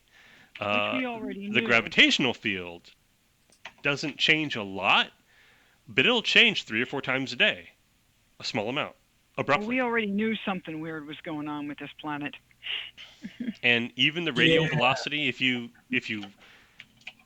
when it tells you the diameter of the radius of the planet and its radial velocity, it says approximately. So that's not a word it uses lightly. And if you dig down into that, it says, oh, well, it ranges between this value and that value. I assume that I'm on some form of orbital platform that changes slightly its altitude and direction during the course of a day. That's kind of what it assumes where it is based on its readings as far as the magnetic and all this other stuff. But no, its sensors seem to be working basically pretty fine. It's just what it's sensing doesn't make sense. Okay. I go ahead and do the calibrations and let it know that we seem to be in a somewhat different reality to the point that the background radiation of the universe fluctuates. I believe that you believe that, but that's impossible. It is what your sensors are telling me when I hard code test them. They appear to be working fine when I bring radiation in and out. They work fine. Are you And certified? Are you a certified entertainment device maintenance technician? I appreciate your efforts. Please believe that I do. But perhaps if there's someone who's certified who might be able to check your results. I think I'm as close as we're going to get.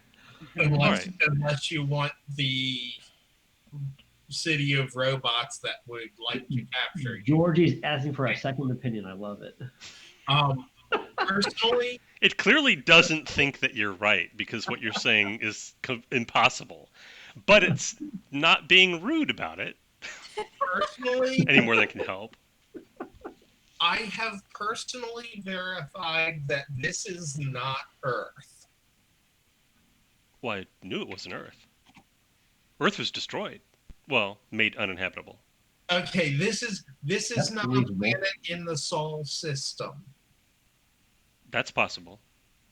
This may not even be in the same quantum reality in which you were created. That's extremely unlikely, but Are not you impossible. Georgie, are you familiar with time travel? Time travel is impossible. However, and it spits out experimental data at you from a series of experiments done about a century ago that indicate that although time travel itself is impossible, it is possible to change your frame of reference to a slightly different universe that is slightly differently aligned temporally. Georgie, last month I woke up in the year 2019. You're very old for a human being. Are you a human being? No, last month I woke up in the year 2019. So you're saying that you are a time traveler. This place, in this building in which you rest, is from the 1800s, but not the 1800s with the history that my 1800s had. I see.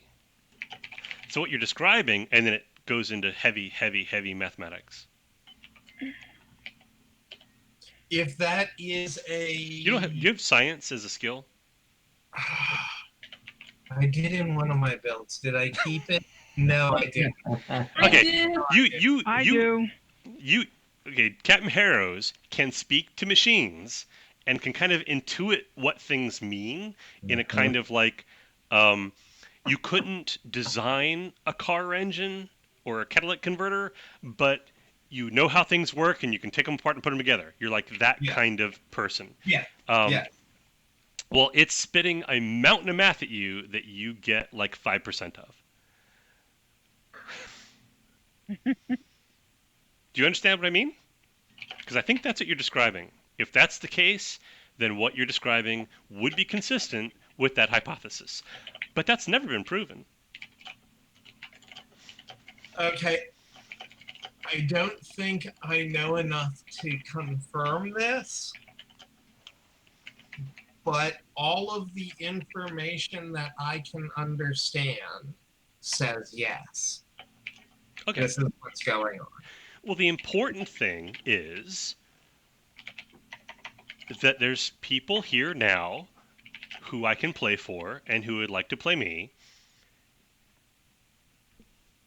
That's the end. That's the end of his statement. Okay. If you would like any of your abilities expanded, let me know and I'll see what I can do. I would love to have a rhythm section.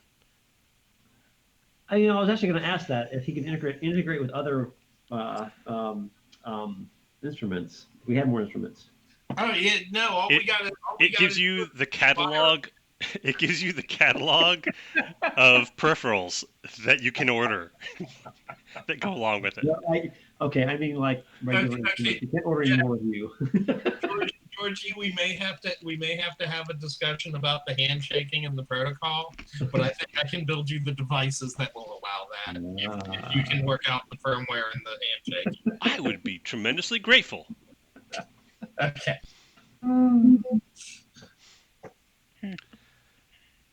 Meanwhile, By the way, I have an example of when I say whistling the weird language, I have an example of what the inventor of it considers that to look like. Oh. So if you see the weird stuff in the bubble, that's the baby speak version of what I use to talk to machines. okay, cool. It apparently understands it. Just so when I say the weird cross between music and calculus. Okay.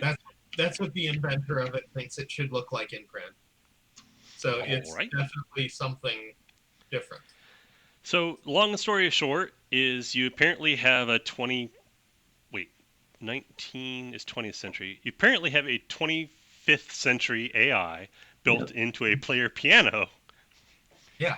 I think it's cool. Although it is more than capable of doing literally anything you can imagine an AI doing, what it really wants to do is perform.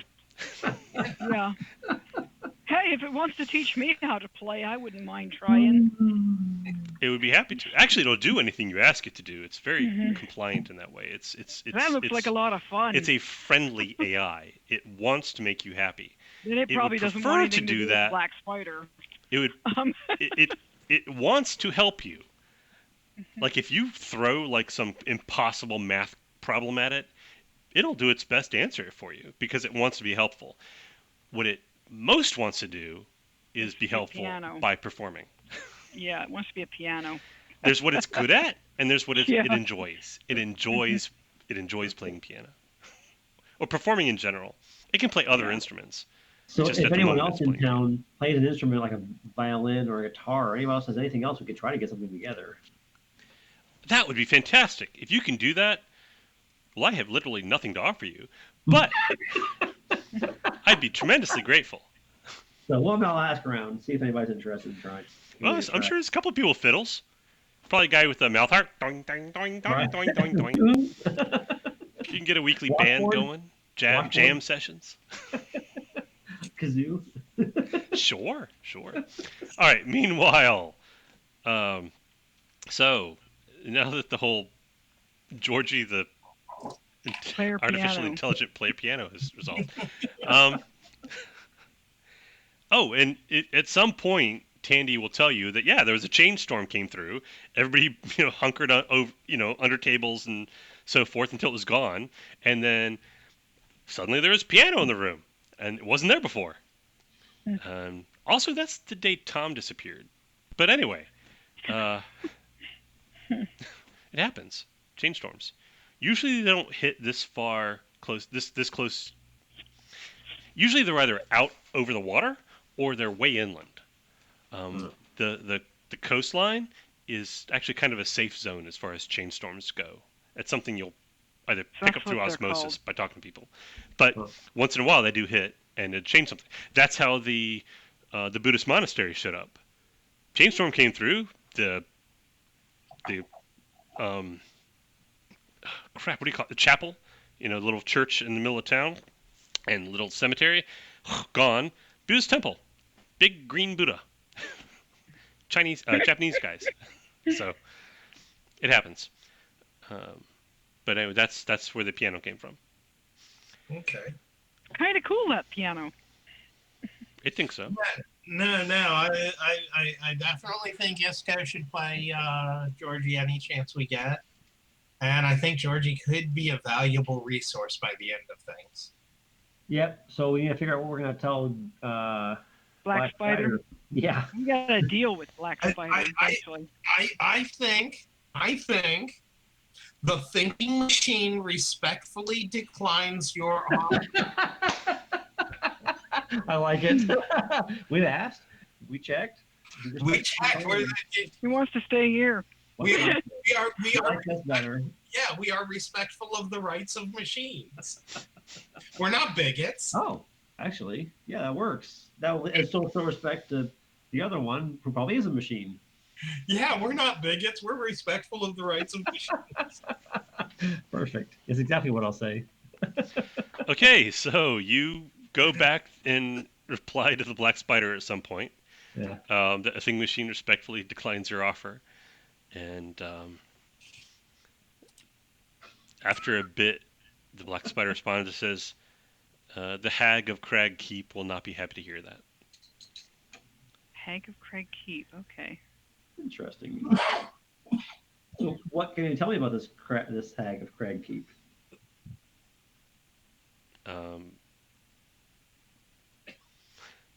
She is our mistress, terrible to behold. And so if we you deal with her, you court destruction by defying her. Ooh. Yeah. No, I'm not gonna say that. so it sounds to me like if we deal with her, we've solved most of the problem. Okay, what's this? So, you work for her, or what's the dealio? We serve the Hag of Crag Keep. Could you define who is we? Why do you want to know? I like to know who I'm dealing with. Oh, in that case, there's me, Orson. There's Seymour. Then there's Orson, and then there's Sharon, and of course all of the Black Guard. Aha! What aha? If you share this, By the way, I'll later, yeah. do you share all this? He does later, I imagine, but yeah, later on, yeah. Yeah. I'm still chatting with him right now. We'll catch up. We'll let everybody catch up later. So put a pin in your thoughts and just No, remember. this is Leslie saying, but this was Leslie saying, aha. Okay. Well, you can aha a bit later.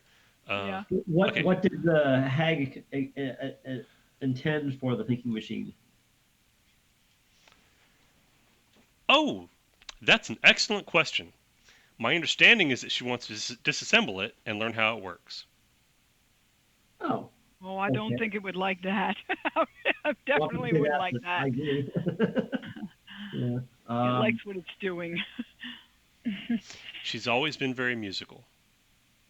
Oh, well, that's good. Music soothes the soul. Does it respond to the soul bit? No. Okay. I didn't think so. I'm guessing the Hag actually is a living thing, not a computer. I'm betting. It could be. Yeah. Maybe not. Yeah. Hard to say. Yeah, It could be like the queen of the board. Have you mentioned yet that we respect the? Yeah, he said that. Oh, that was the first thing I said. And we asked. He answered. He respectfully declines. The Hag will not be happy. Asked a little bit about the Hag, and he named some other lackeys of the Hag. Huh.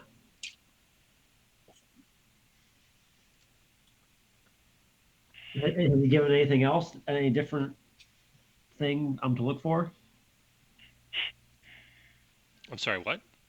Does it anything have else that it wants? Yeah. Not right now, but I'll let you know. I definitely want to meet this creature. I'm not going to tell him this. I'm thinking aloud. I'll tell the rest of the team. I definitely should meet him with something innocuous, because he's asked for some really odd things before. We should at least meet it to figure out what it is.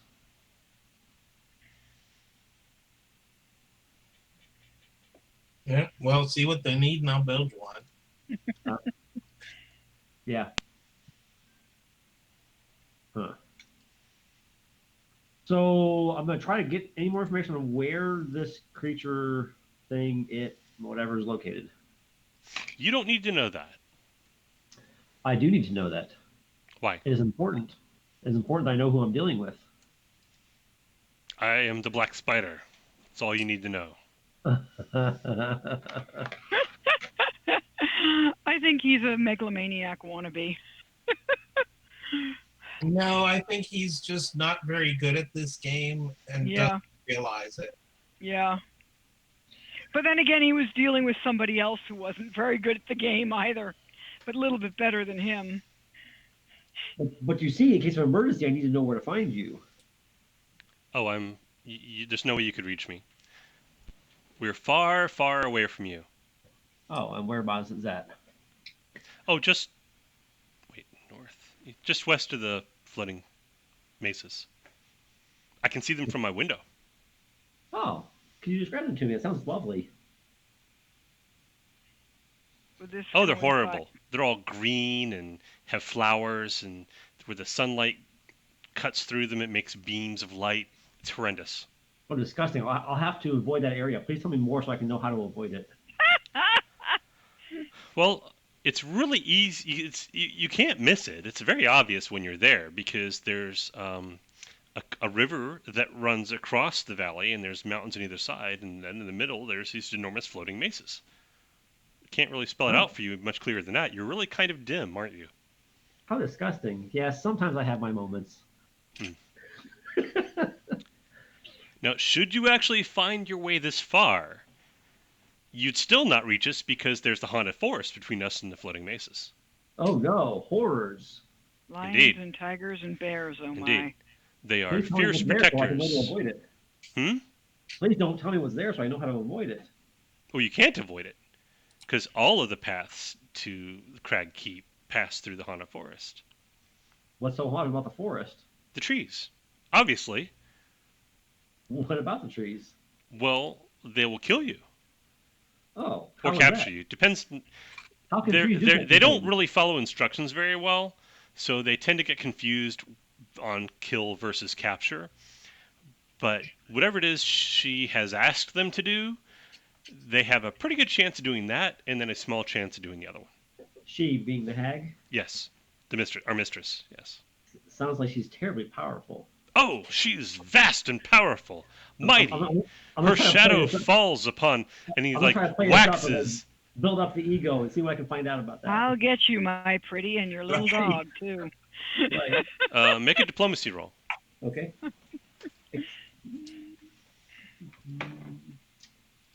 Let's see, diplomacy. Aha, I have finesse with that one. Oh, I'm sorry, expertise with that one. I keep Excellent. getting finesse and expertise confused. It used to be called. It used to be. Actually, no. Finesse is different. Finesse is pickpocketing. Right, exactly. I keep getting finesse and expertise confused. So I rolled 11 plus a what? Presence. Oh yeah. Okay. 13. Yes. Okay, you got it. You play into the megalomania. You said. Yep. Yep. And I'm not gonna, because it's getting further on, and I'd like to do something other than just have email conversations. So. Okay. But the general gist of it is you start getting the Black Spider talking about internal politics there at Crag Keep, and he is definitely the number one guy next to the hag, and she trusts him implicitly with everything. Now, Seymour will tell you that he's the number one guy, but he is wrong, and Sharon is just stupid, and I don't even know why she keeps Sharon around, other than that she can fly and see in the dark, and she has some kind of weird mental powers. But other than that, she's completely untrustworthy. Not because she's not trustworthy exactly, but because she's so stupid. But Okay, they're not robots. They're your typical demon witch minions. The last And thing I'm Orson- picture didn't happen. I'm sorry, what? I'm going to take a picture of himself, like showing just what a badass he is. I'm building up to that. Pixar, it didn't happen. Right. I can't. Wait, what? You want? Okay, wait. He can't Take a stammer because selfie. he's actually writing things down, right? Yeah. Because it shows up to you as like calligraphy on a piece of parchment. That's what it looks like Yeah. on the phone. Yeah. So there's like, wait, what? And then it's like scritches. And when it gets to you, you don't see it in real time. You only see the end result. Oh, okay. So when you get it, you see the words, wait, what? And those are scritched out. Right. And then after that, it's like, I choose not to take a picture of myself and send it to you. And that phrase is exactly the phrase you used, like word for word. You'll see him whenever you give him something, I think, if you have a chance. Well, how will I know it's you? How will you know? I need to be able to behold your august visage. Oh, okay. The next letter says, "I understand your confusion. No, I do not meet with you. I send Sharon for that. Sharon is the one who actually makes the exchange. Oh, He flies, that's right. Sharon can fly. I stay here at the keep, at Crag Keep, where I can serve my mistress and help her be more efficient in her attempts to conquer the world." okay. So the last entry I'm gonna make, the last entry I'm gonna make, I'm gonna leave it a cliffhanger with him. Then we'll move on to something else. Something along the lines of, well, clearly I'm dealing with the wrong person. I need to speak with the real person in charge, and I end the conversation. Yeah, Seymour. You're actually talking to Seymour. Oh, in that case, get me Orson. I'm not responding again to any other requests. Orson's the other one. Okay. Yeah. Like I said, I'm not going to talk to anybody else. I'm not going to talk to Getting him that again. feeling that these are just So I'm gonna like the equivalent of orcs or conversation with the something group like that. and tell them what happened. And all the information, especially the bit about the floating mesas, all the intel, so we can try to figure out where this place is. Sounds like you're dealing with what are those creatures from Dungeons and Dragons? Orcs? Oh. That's what it sounds like you're dealing with. Then how are we using the technology to deal with the phone? That would be odd. Yeah. So anyway, Oh, anyone have any put pins in their ideas? Feel free to discuss. Call in part all what just happened. Disco, Yeah. if you're looking for what technology they use to do that, ask yourself what technology you use to start fires. Do you think that he's using her magic?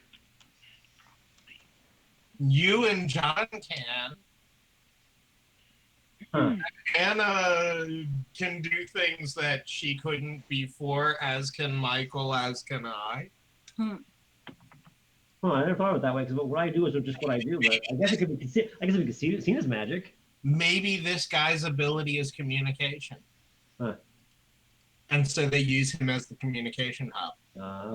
So anyway, I gave him a challenge at the very end, and it may ruffle his and some others' feathers. So we'll see what happens. Should be interesting. So, Apparently, we only have to deal with 4 of them.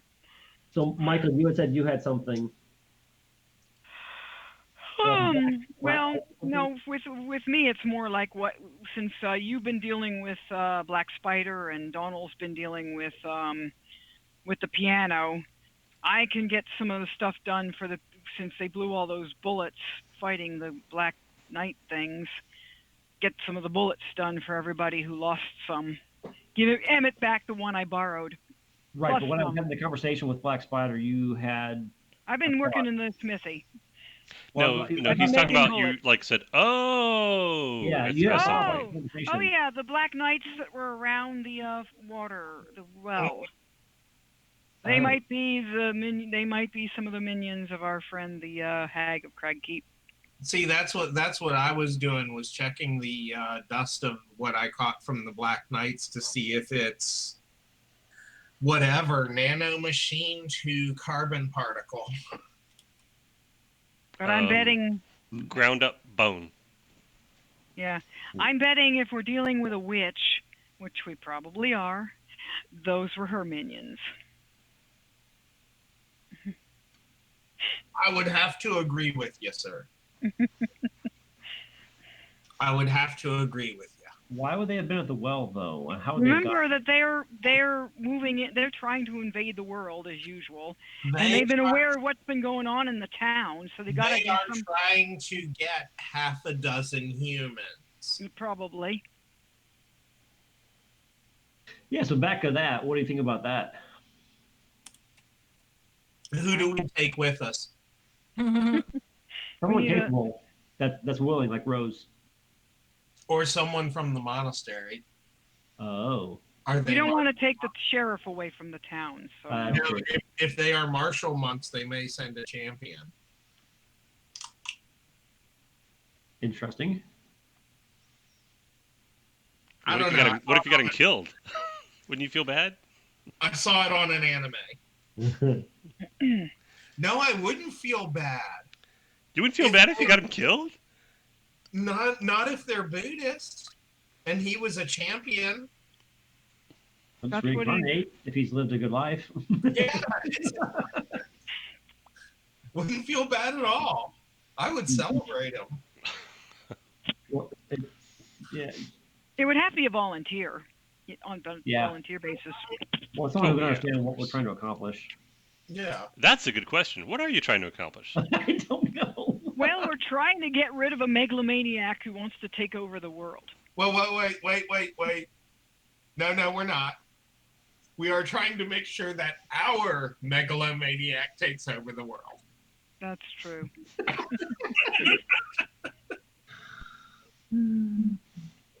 I want to go home. That's the only thing I want to do. It's a nice place to visit, but I won't want to live here. I don't. I just have a, I am so far from wanting to go home right now. I just had a completely out of character thought. What was the name of that series where the college students were put into the bodies of the basically D&D players in the world? You know what I'm talking about? They all had different characteristics, like as if they were actual characters in the world. The old Dungeons and Dragons cartoon from the 80s. No, it was a book series. Not well. Oh, They were college students. They were put into the bodies of basically their characters in this world. too many. Carl Cullinane was one of the characters. I don't think I've read that one. I've read too many of those from the IM. Yeah, no, I hate to say it, but that's too common of a trope for me. Well, I know Andre Norton wrote a book called Crag Keep, where she had normal people transported to a Dungeons and Dragons type world. Yeah, I don't know. And then there was the High Crusade, and Well, in this particular world, the characters ended up basically abolishing slavery in the world. wait, was it? No, it wasn't Christopher Stashik. That was the Reluctant Wizard. Oh man, who was it? Guardians of the Flame was Holy the series. Guardian. Joel Rosenberg. There we go. I think I once staffed a con that they were at, but I never read the stuff. Anyway, complete aside, but that's what this feels like. This is the reverse. Okay. And even weirder. I mean, yeah, it's a fairly common trope in SF. Yeah. Okay. So Meanwhile, it sounds like this is one of our things we ought to think about is the six, and basically it'll be like a Trojan horse, I guess, into not that it's going to know that reference, into the Hag's Keep. Yeah. oh, here's something. I don't know if this will matter to you guys. So this has been like a good week or so since you came back from the peach orchard. Or not from the peach orchard. Well, yes, from the peach orchard, but you rescued Emmett and also Marcus, the Roman guy, who speaks Latin but is slowly learning English. His English is very... I do try to keep up with Marcus. Yeah. He's very serious all the time. but he's learned please and thank you and hello and goodbye and more beer please. And a couple of other like very simple phrases. He's gradually learning English. Once in a while, he'll talk to himself in Latin when he's a little frustrated with something, and he'll like, e publius urnium, blah, blah, blah, blah. Yeah. And he'll point and he'll mime a lot. So he's lived among barbarians before. This is not the first time. So, Well, and you basically seem like decent people. But what Michael- he's been Michael- doing. Michael knows Latin, so Michael knows some Latin, so Michael could probably talk to him a little. And Dr. Anna as well, you say? Yeah. Yes. Okay, so he will actually be able to carry on a conversation with you guys, which is a tremendous relief to him as he's very alone, right? So he can actually chat with you guys, and he'll ask questions about the town, something he's run into that he doesn't like understand or can't find. Well- Like he'll ask, "Where's the bathhouse?" And you say, "There's not one." He's like, "What do you mean there's not one?" We're working on it. We're working on it. You have literally hundreds of people here. How do you not have a bathhouse? No, there's yeah, no, They're truly barbarians. no, I will tell him how to get bathed at where probably. Do you speak Latin too? I have Sure. linguist. He was Oh, on his all right then. phone first. So Yeah, apparently Marcus starts making a habit of coming to the blacksmith to have conversations with actual people. So, It's like- Brandon, here's a possibility. The Japanese are very likely would be working on their own bathhouse because it's a big thing in Japan. So That's a they may be place. working on one. And we're going to have soap soon, or we should have soap soon. Yeah, I'm sure by now I'll have made soap. Yeah, Soap yeah. is not The that soap thing long. is this. We have It takes a couple of days for the soap to like solidify once you've Yeah. actually put it into its little pressure things to squeeze all the liquid out. But yeah, you're on the ball. The first batches of soap were several days ago, and by this time you're cranking out like a new batch every day. So Yeah, no, and it doesn't take all day to do. You might spend like a half hour a day working on it, and Yeah. then you're just waiting for it to like cure, basically. now Captain Harrow's declinations are terrible. His like the Romans go home turns to these people from the Romanic colonies. They go to a place called house. That kind of his declinations are just terrible, but he basically lays the bases out and lets Marcus figure it out. Yeah. So Because his linguist is trade language.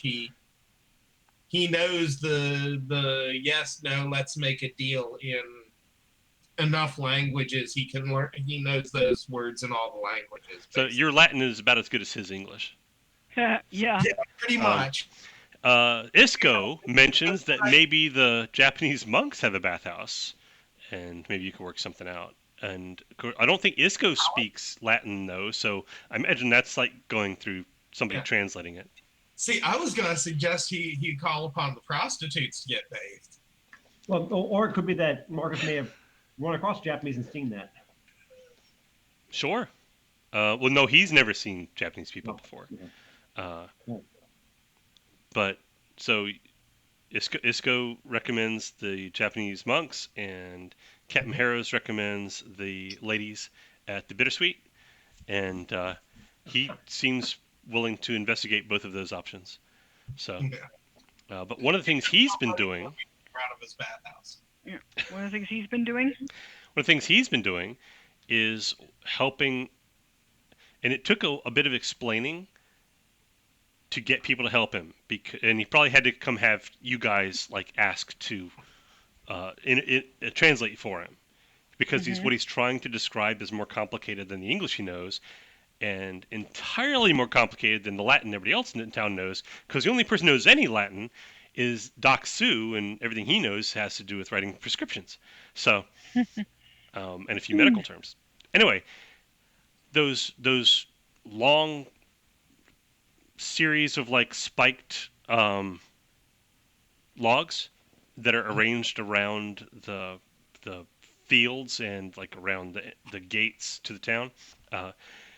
Marcus will climb up on a tower very, very soon after he got here. He looked at all the defenses of the town, and he's like actually has a sketch which he will show you, and he'll explain like the geography. And apparently he's actually very good at this. Either that or he's very good at sounding like he's very good at this. He'll describe like the geography. This you have a low area here and a high area here, so they will tend to come toward here. Here you have your gate, here you get the field, and he'll describe like where they are now and where they should be moved to for optimum channeling of enemies, so that you can fight. He's got tactics and strategy. Yeah, basically. that's the side of it. So that the town can fight the most number of enemies with the smallest number of soldiers.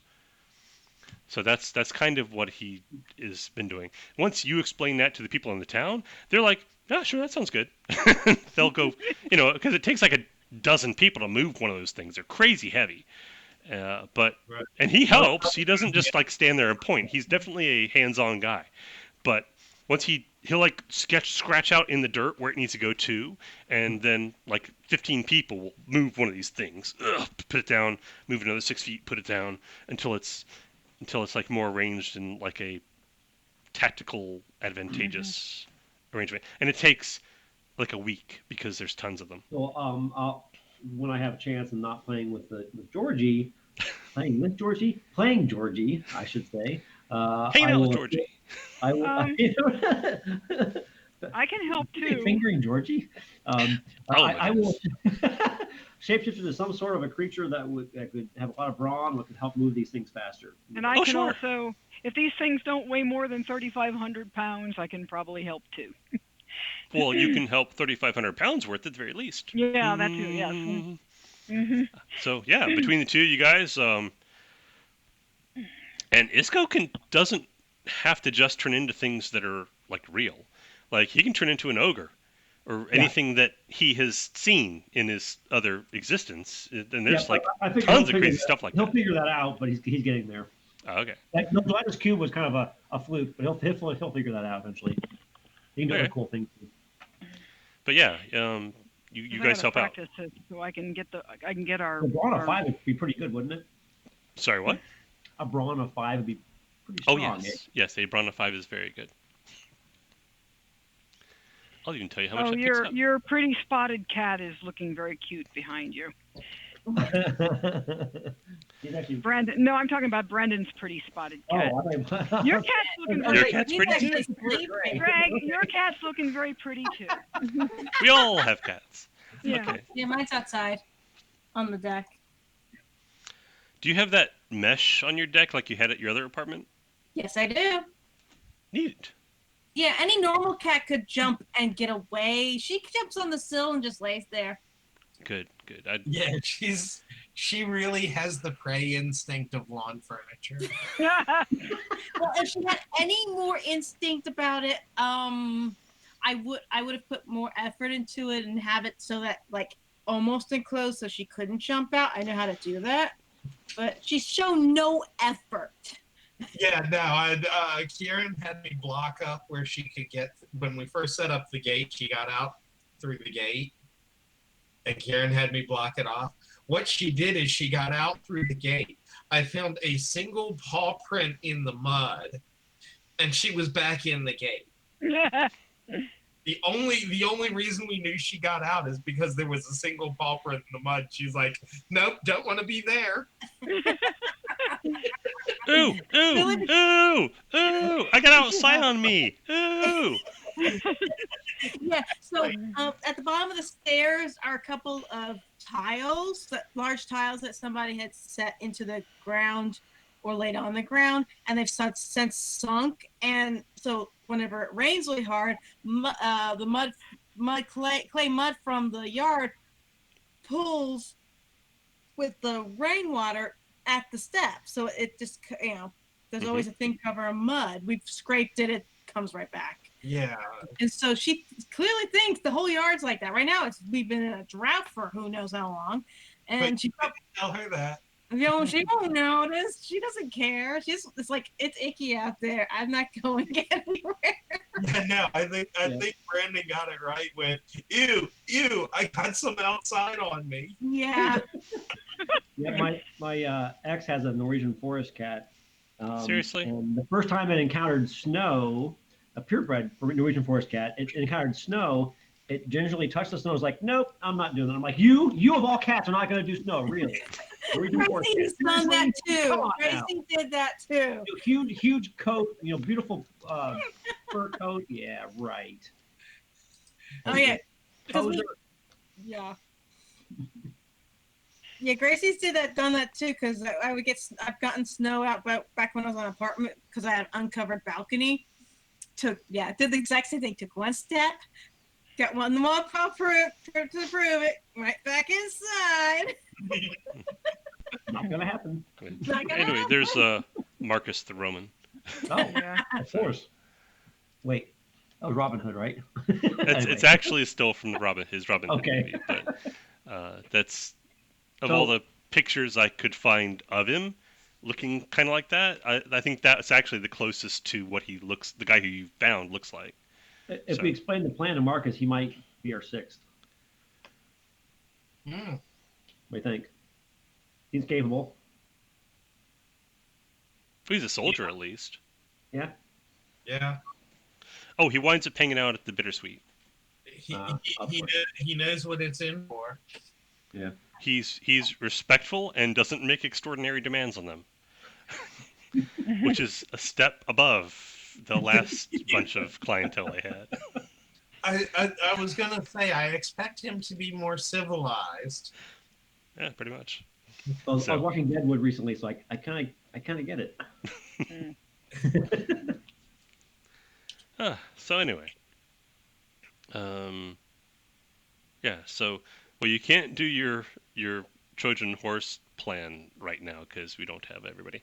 So, well, what else is? Let's see. Oh, because I haven't made a point of this. Yeah, dinosaurs attack. At some point, people are out in the fields working, and I'm not gonna make you like roll a bunch of dice because you know how it's gonna end. You're gonna win. So, Duh. I mean, you know you're gonna win, right? You're the player character. Did we get the fortifications rearranged in time?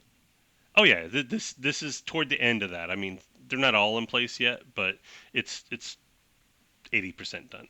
But people are working out in the field. Actually, you guys are out there doing that, and some people are working out in the fields, picking great big beetles off of the sorghum or whatever, and they have buckets of water with a little bit of soap in it. Now that they have soap, yay! Buckets of water with a little bit of soap in it, and they pick these big ass beetles up, and they have to be careful because they'll take a finger off if you're not careful. And they pick them up and blop them in the bucket of soapy water, and they sink essentially. And that's how they clean the bugs off the sorghum. They're doing that. Like there's like 24 people out in the fields doing this. And a Tyrannosaurus Rex comes out of the forest and charges the people in the fields. And it stops because there's these great big spike things, and it's like got to go around them.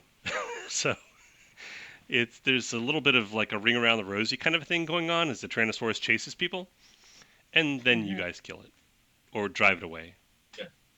Oh no, I think kill it. I was gonna wondering say. when we see one of All right, those. you I've really got- want to go? All right, we'll roll some dice then. Here we go. Like you do. I've got one of You probably get a T-Rex and not have us fight it. I've got one of my robots who I have nicknamed Megatron. Precision gun. I no longer use the carbine. I now have a Megatron. I was wondering when we'd see one of those.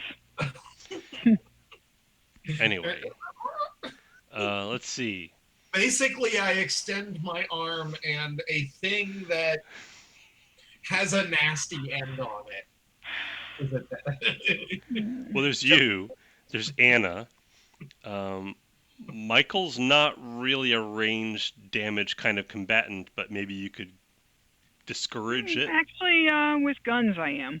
Oh, well, all right then. I'm a crack shot. That's my expertise. And Isco has blast as well. All right. So let's just say who here has the highest agility plus power? Let's just go with that. 7. Mine's 8. Ooh. Oh. What's your agility? Oh, Dr. Anna's I think is 6. Let's see.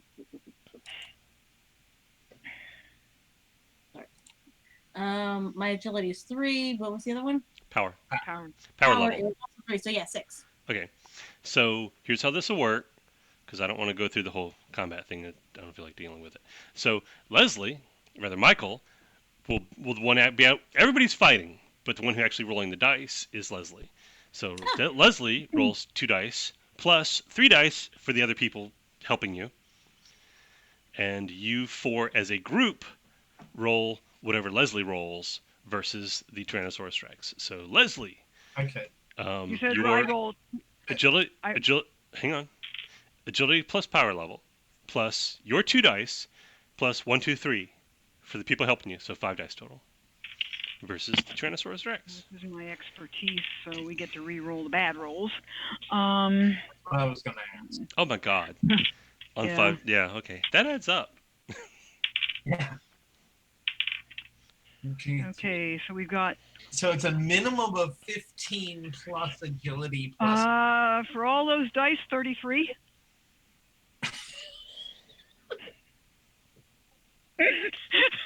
Okay, between the four of you, rifle shot from Michael, fire blast from Isco, No. Megatron blast. What? Huge flaming sword. Huge flaming sword. Basically turn into Ifrit form and huge flaming scimitar and lop its head off.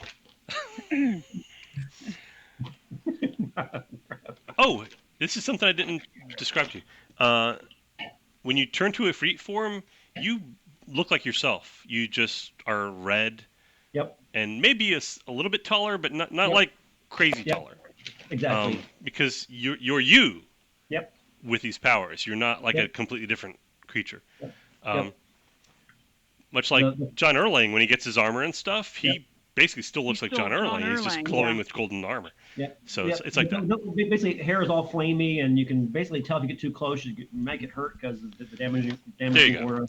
Yep. So, and Dr. Anna with either a sword or arrows. That's a question.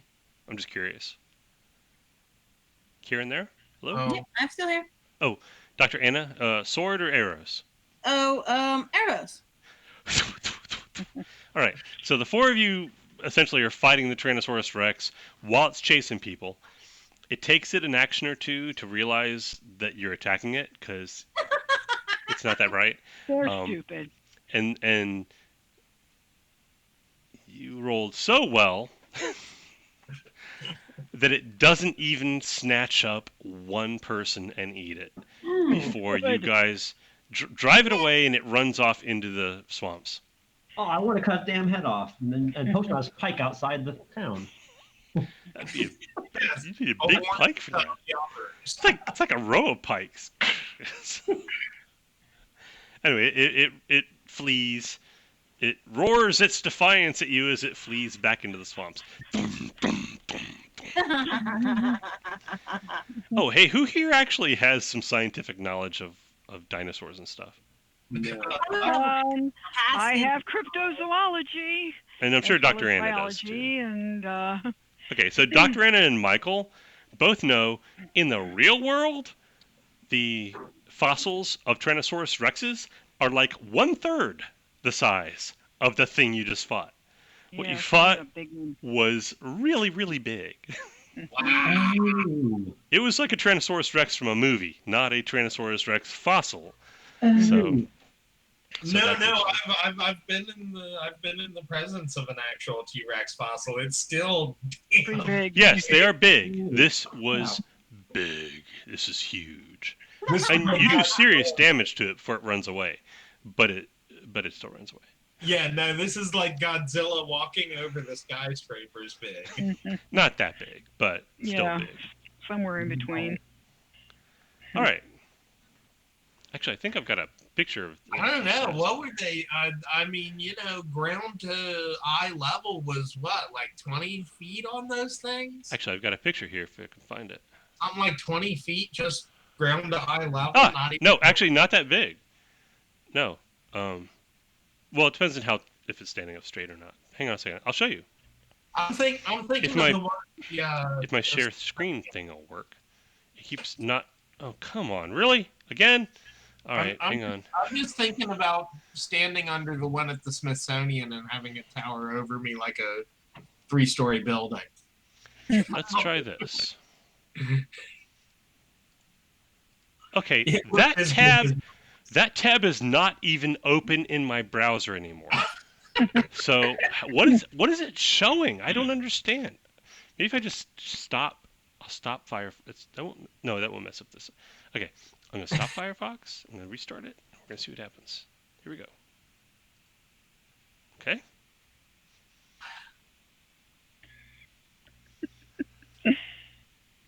Firefox is already running, but is not responding. The old Firefox, okay, close. So something hung. That's what's going on here. There we go. Let's try this. This is how big an actual Tyrannosaurus is. Hmm. Okay. Big, but not like that they usually show you in the movies. Yeah, I mean it's big. It's a big ass thing. Yes. Okay, yeah, the one I'm used to is standing more upright. Like take this and bend it at the hip until the tail is on the ground. Yeah. Well, the I think thing it the may be thing that same you were picture in fighting the movie. was like 3 times the size. Okay. I mean, it's not Godzilla size, but it is still really quite It's heading big. there. As far as this little tail's concerned, it is. Yeah. I mean, it can put its head over the wall around the town if it got up to the wall. I mean, Yeah. it's that tall. So, all right, because wall around the town's like 15 feet tall. So, it can like the walls here, and it can like do this over the wall. It's that big. So, Okay. I do have one question, what's that? which I assume Dr. Anna would be the one to ask, but Probably. what is the dispersal of its feathers? Sorry, that does not require an answer.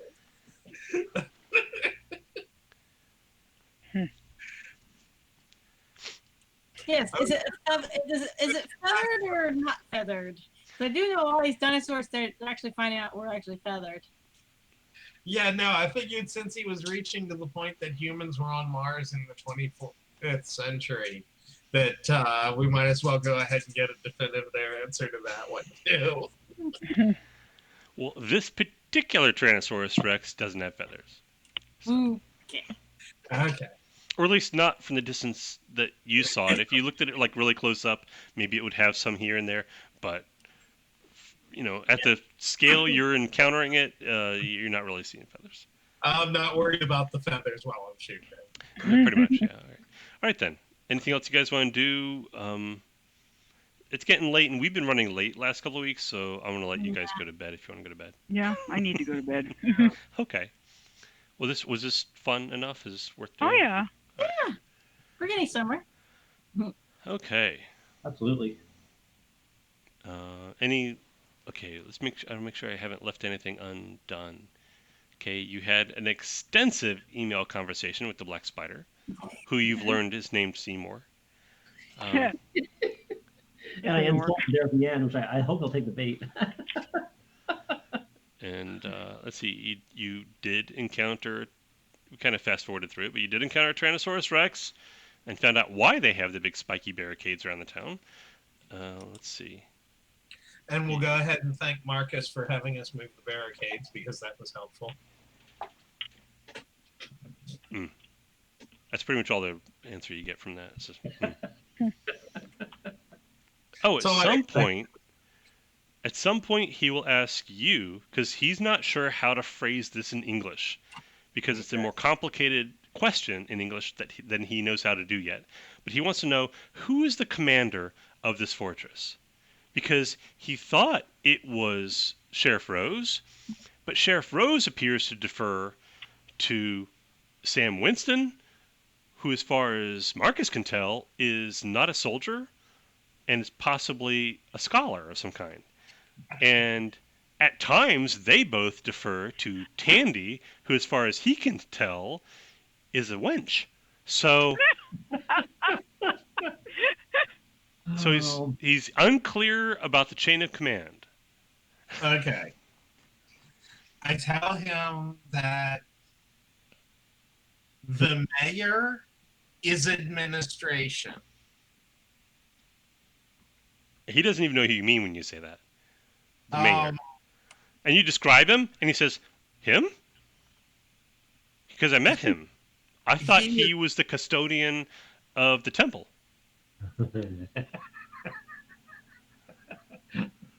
It is a temple of records. Ah, I see. Didn't they have bureaucracy in ancient Rome? Yeah. He gets the whole records thing. Yeah, he's the head of bureaucracy. Okay, I see. Oh, so he's like a senator. Yes. Sure. Pretty much. All right, no, that he understands that. Regional governor or whatever. Sure. Sheriff Rose is the head of security and law enforcement. So she's like the Centurion. Mm-hmm. Okay. Sam Winston is the wisdom. Like He a is the counselor. He's like a counselor who. Okay. No, that all makes sense. Yes. So why do they all defer to Tandy the bartender? Because she makes the alcohol.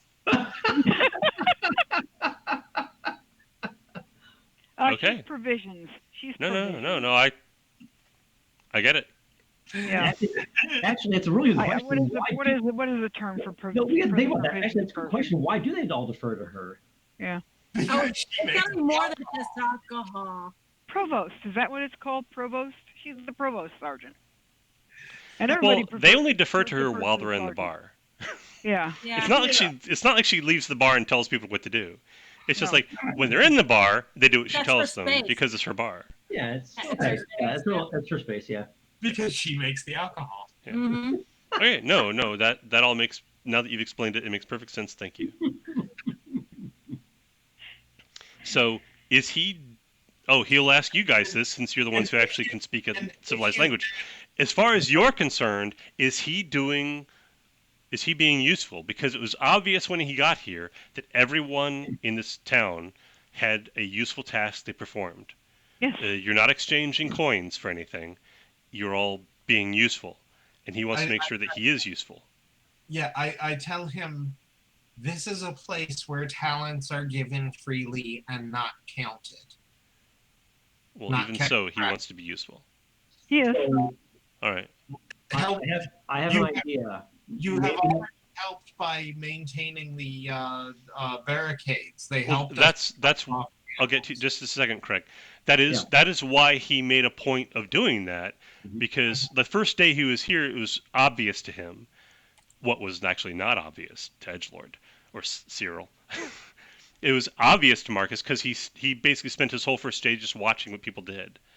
And you ever seen that Antonio Banderas movie, Eater of the Dead? Yeah. He's an Arabian diplomat essentially. He didn't plan it that way, but he is. Who sent to like the Northlands among Vikings? Yeah, 13th Warrior. Yeah. Oh, 13th Warrior. The Eater of the Dead was the book it was based on. So 13th Warrior, yeah. So Beowulf story. yeah, It's it's a spin on Beowulf. So in the movie he spends like 10 minutes just watching what people do, and that's how he learns whatever it is, Norwegian or whatever. But anyway, so like the whole first day Marcus is here, he basically just watched what people did. And that's how he figured out how this little society works, is everybody works doing something useful, and that's treated as a fair exchange for something else somebody else does useful. And that's why, like the second day he was here, he started looking at your defenses. So that's his point of view and how things work anyway. I tell him that he seems to be the best siege soldier that this town has. That's an important job. He will do his best to do it well. We should get you to collaborate with the sheriff on this. I'm struggling to learn Germanic, but I'm getting better, I believe. Okay, well, we'll try and get the two of them getting something close. Cool. All right. I mean, if she picked up any kind of Spanish in the West. Oh, she speaks fluent Spanish, actually.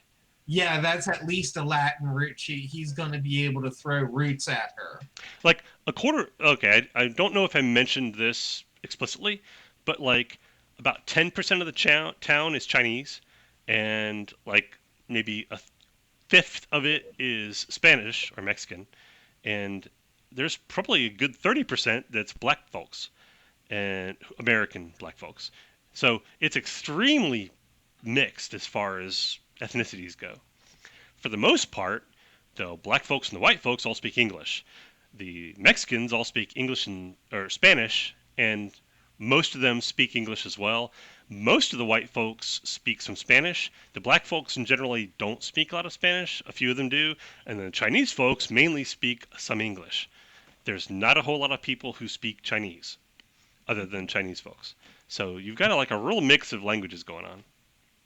Okay, yeah, Latin is close enough to Spanish. We ought to be able to get Tandy and him talking to where they can vaguely understand each other. Sheriff Hood, you mean?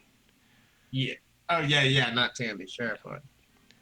Yeah, okay, cool. That way he can, like, be... Whereas she's law enforcement, he can be defense. Yeah, he doesn't want to be in charge, per se, but he wants to be useful. And his experience is as a soldier. Yeah, so, maybe a Yep, sheriff. so, I was thinking, I was talking to the prior minions, lackeys, whatever, of Edgelord, Cyril, and also talking to Rose about them. I wonder if what they need is some discipline under this Centurion. Is he a Centurion? Is that what he is? Well, Centurion just means a member of a century, which is a Okay. unit. It just means soldier, basically. Okay. No, yes, it literally is. No, I'm sorry. No, Centurion is a commander. Legionnaire is a soldier.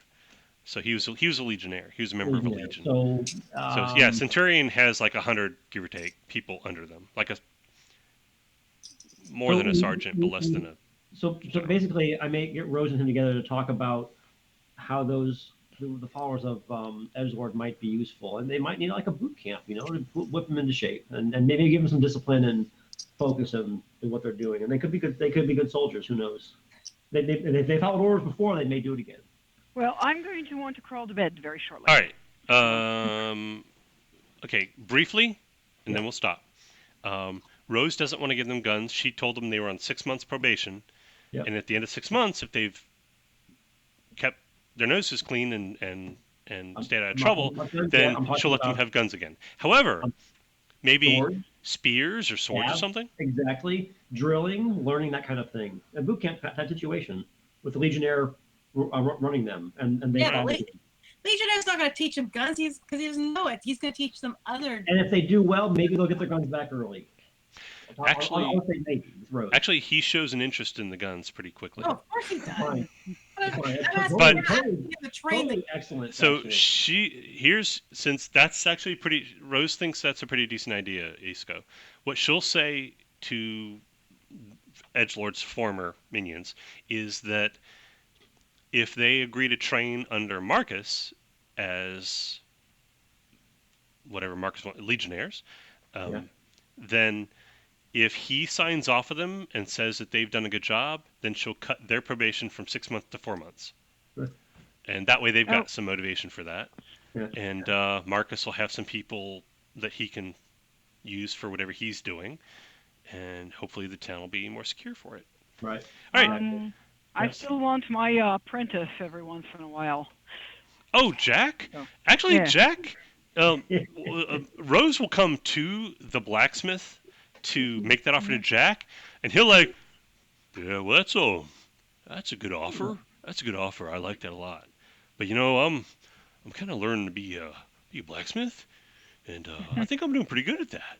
And there's a whole lot more gunslingers than there are blacksmiths. So I'm thinking it might be my best interest to be a blacksmith. And he looks over at Michael. He says, well, what do you think? I kind of agree with that. Okay. I think you'd be better off staying a blacksmith. Yeah. I mean, I'll defend the town if it comes to it. I'll be happy to do that. But as far as like how I'm spending my day, I'm thinking this is how I want to spend it. Is that all right? And Rose is like, no, it's fine. You're happy, I'm happy. And she looks over at Michael and says, are you happy? Oh, yeah. So she's looking at you, and you don't need to roll or anything, but you get the impression she wants to make sure that Jack's not pressuring you. No. No, you're clearly doing this of your own accord. Mm-hmm. So you're fine. Hey, if you're happy, I'm happy. Great, awesome. All right, you're doing a good job, Jack. Proud of you. And he goes, oh, thanks. She's proud. It'd be like a shucks. I think he's enamored. Yeah. All right then. No, I think he's just excited that someone is proud of him, much less the sheriff Yeah. It has been a is it's proud. been a very, very long time since anybody has said they were proud of Jack. So yeah, Captain Harrows has the right to that one. All right, here we go.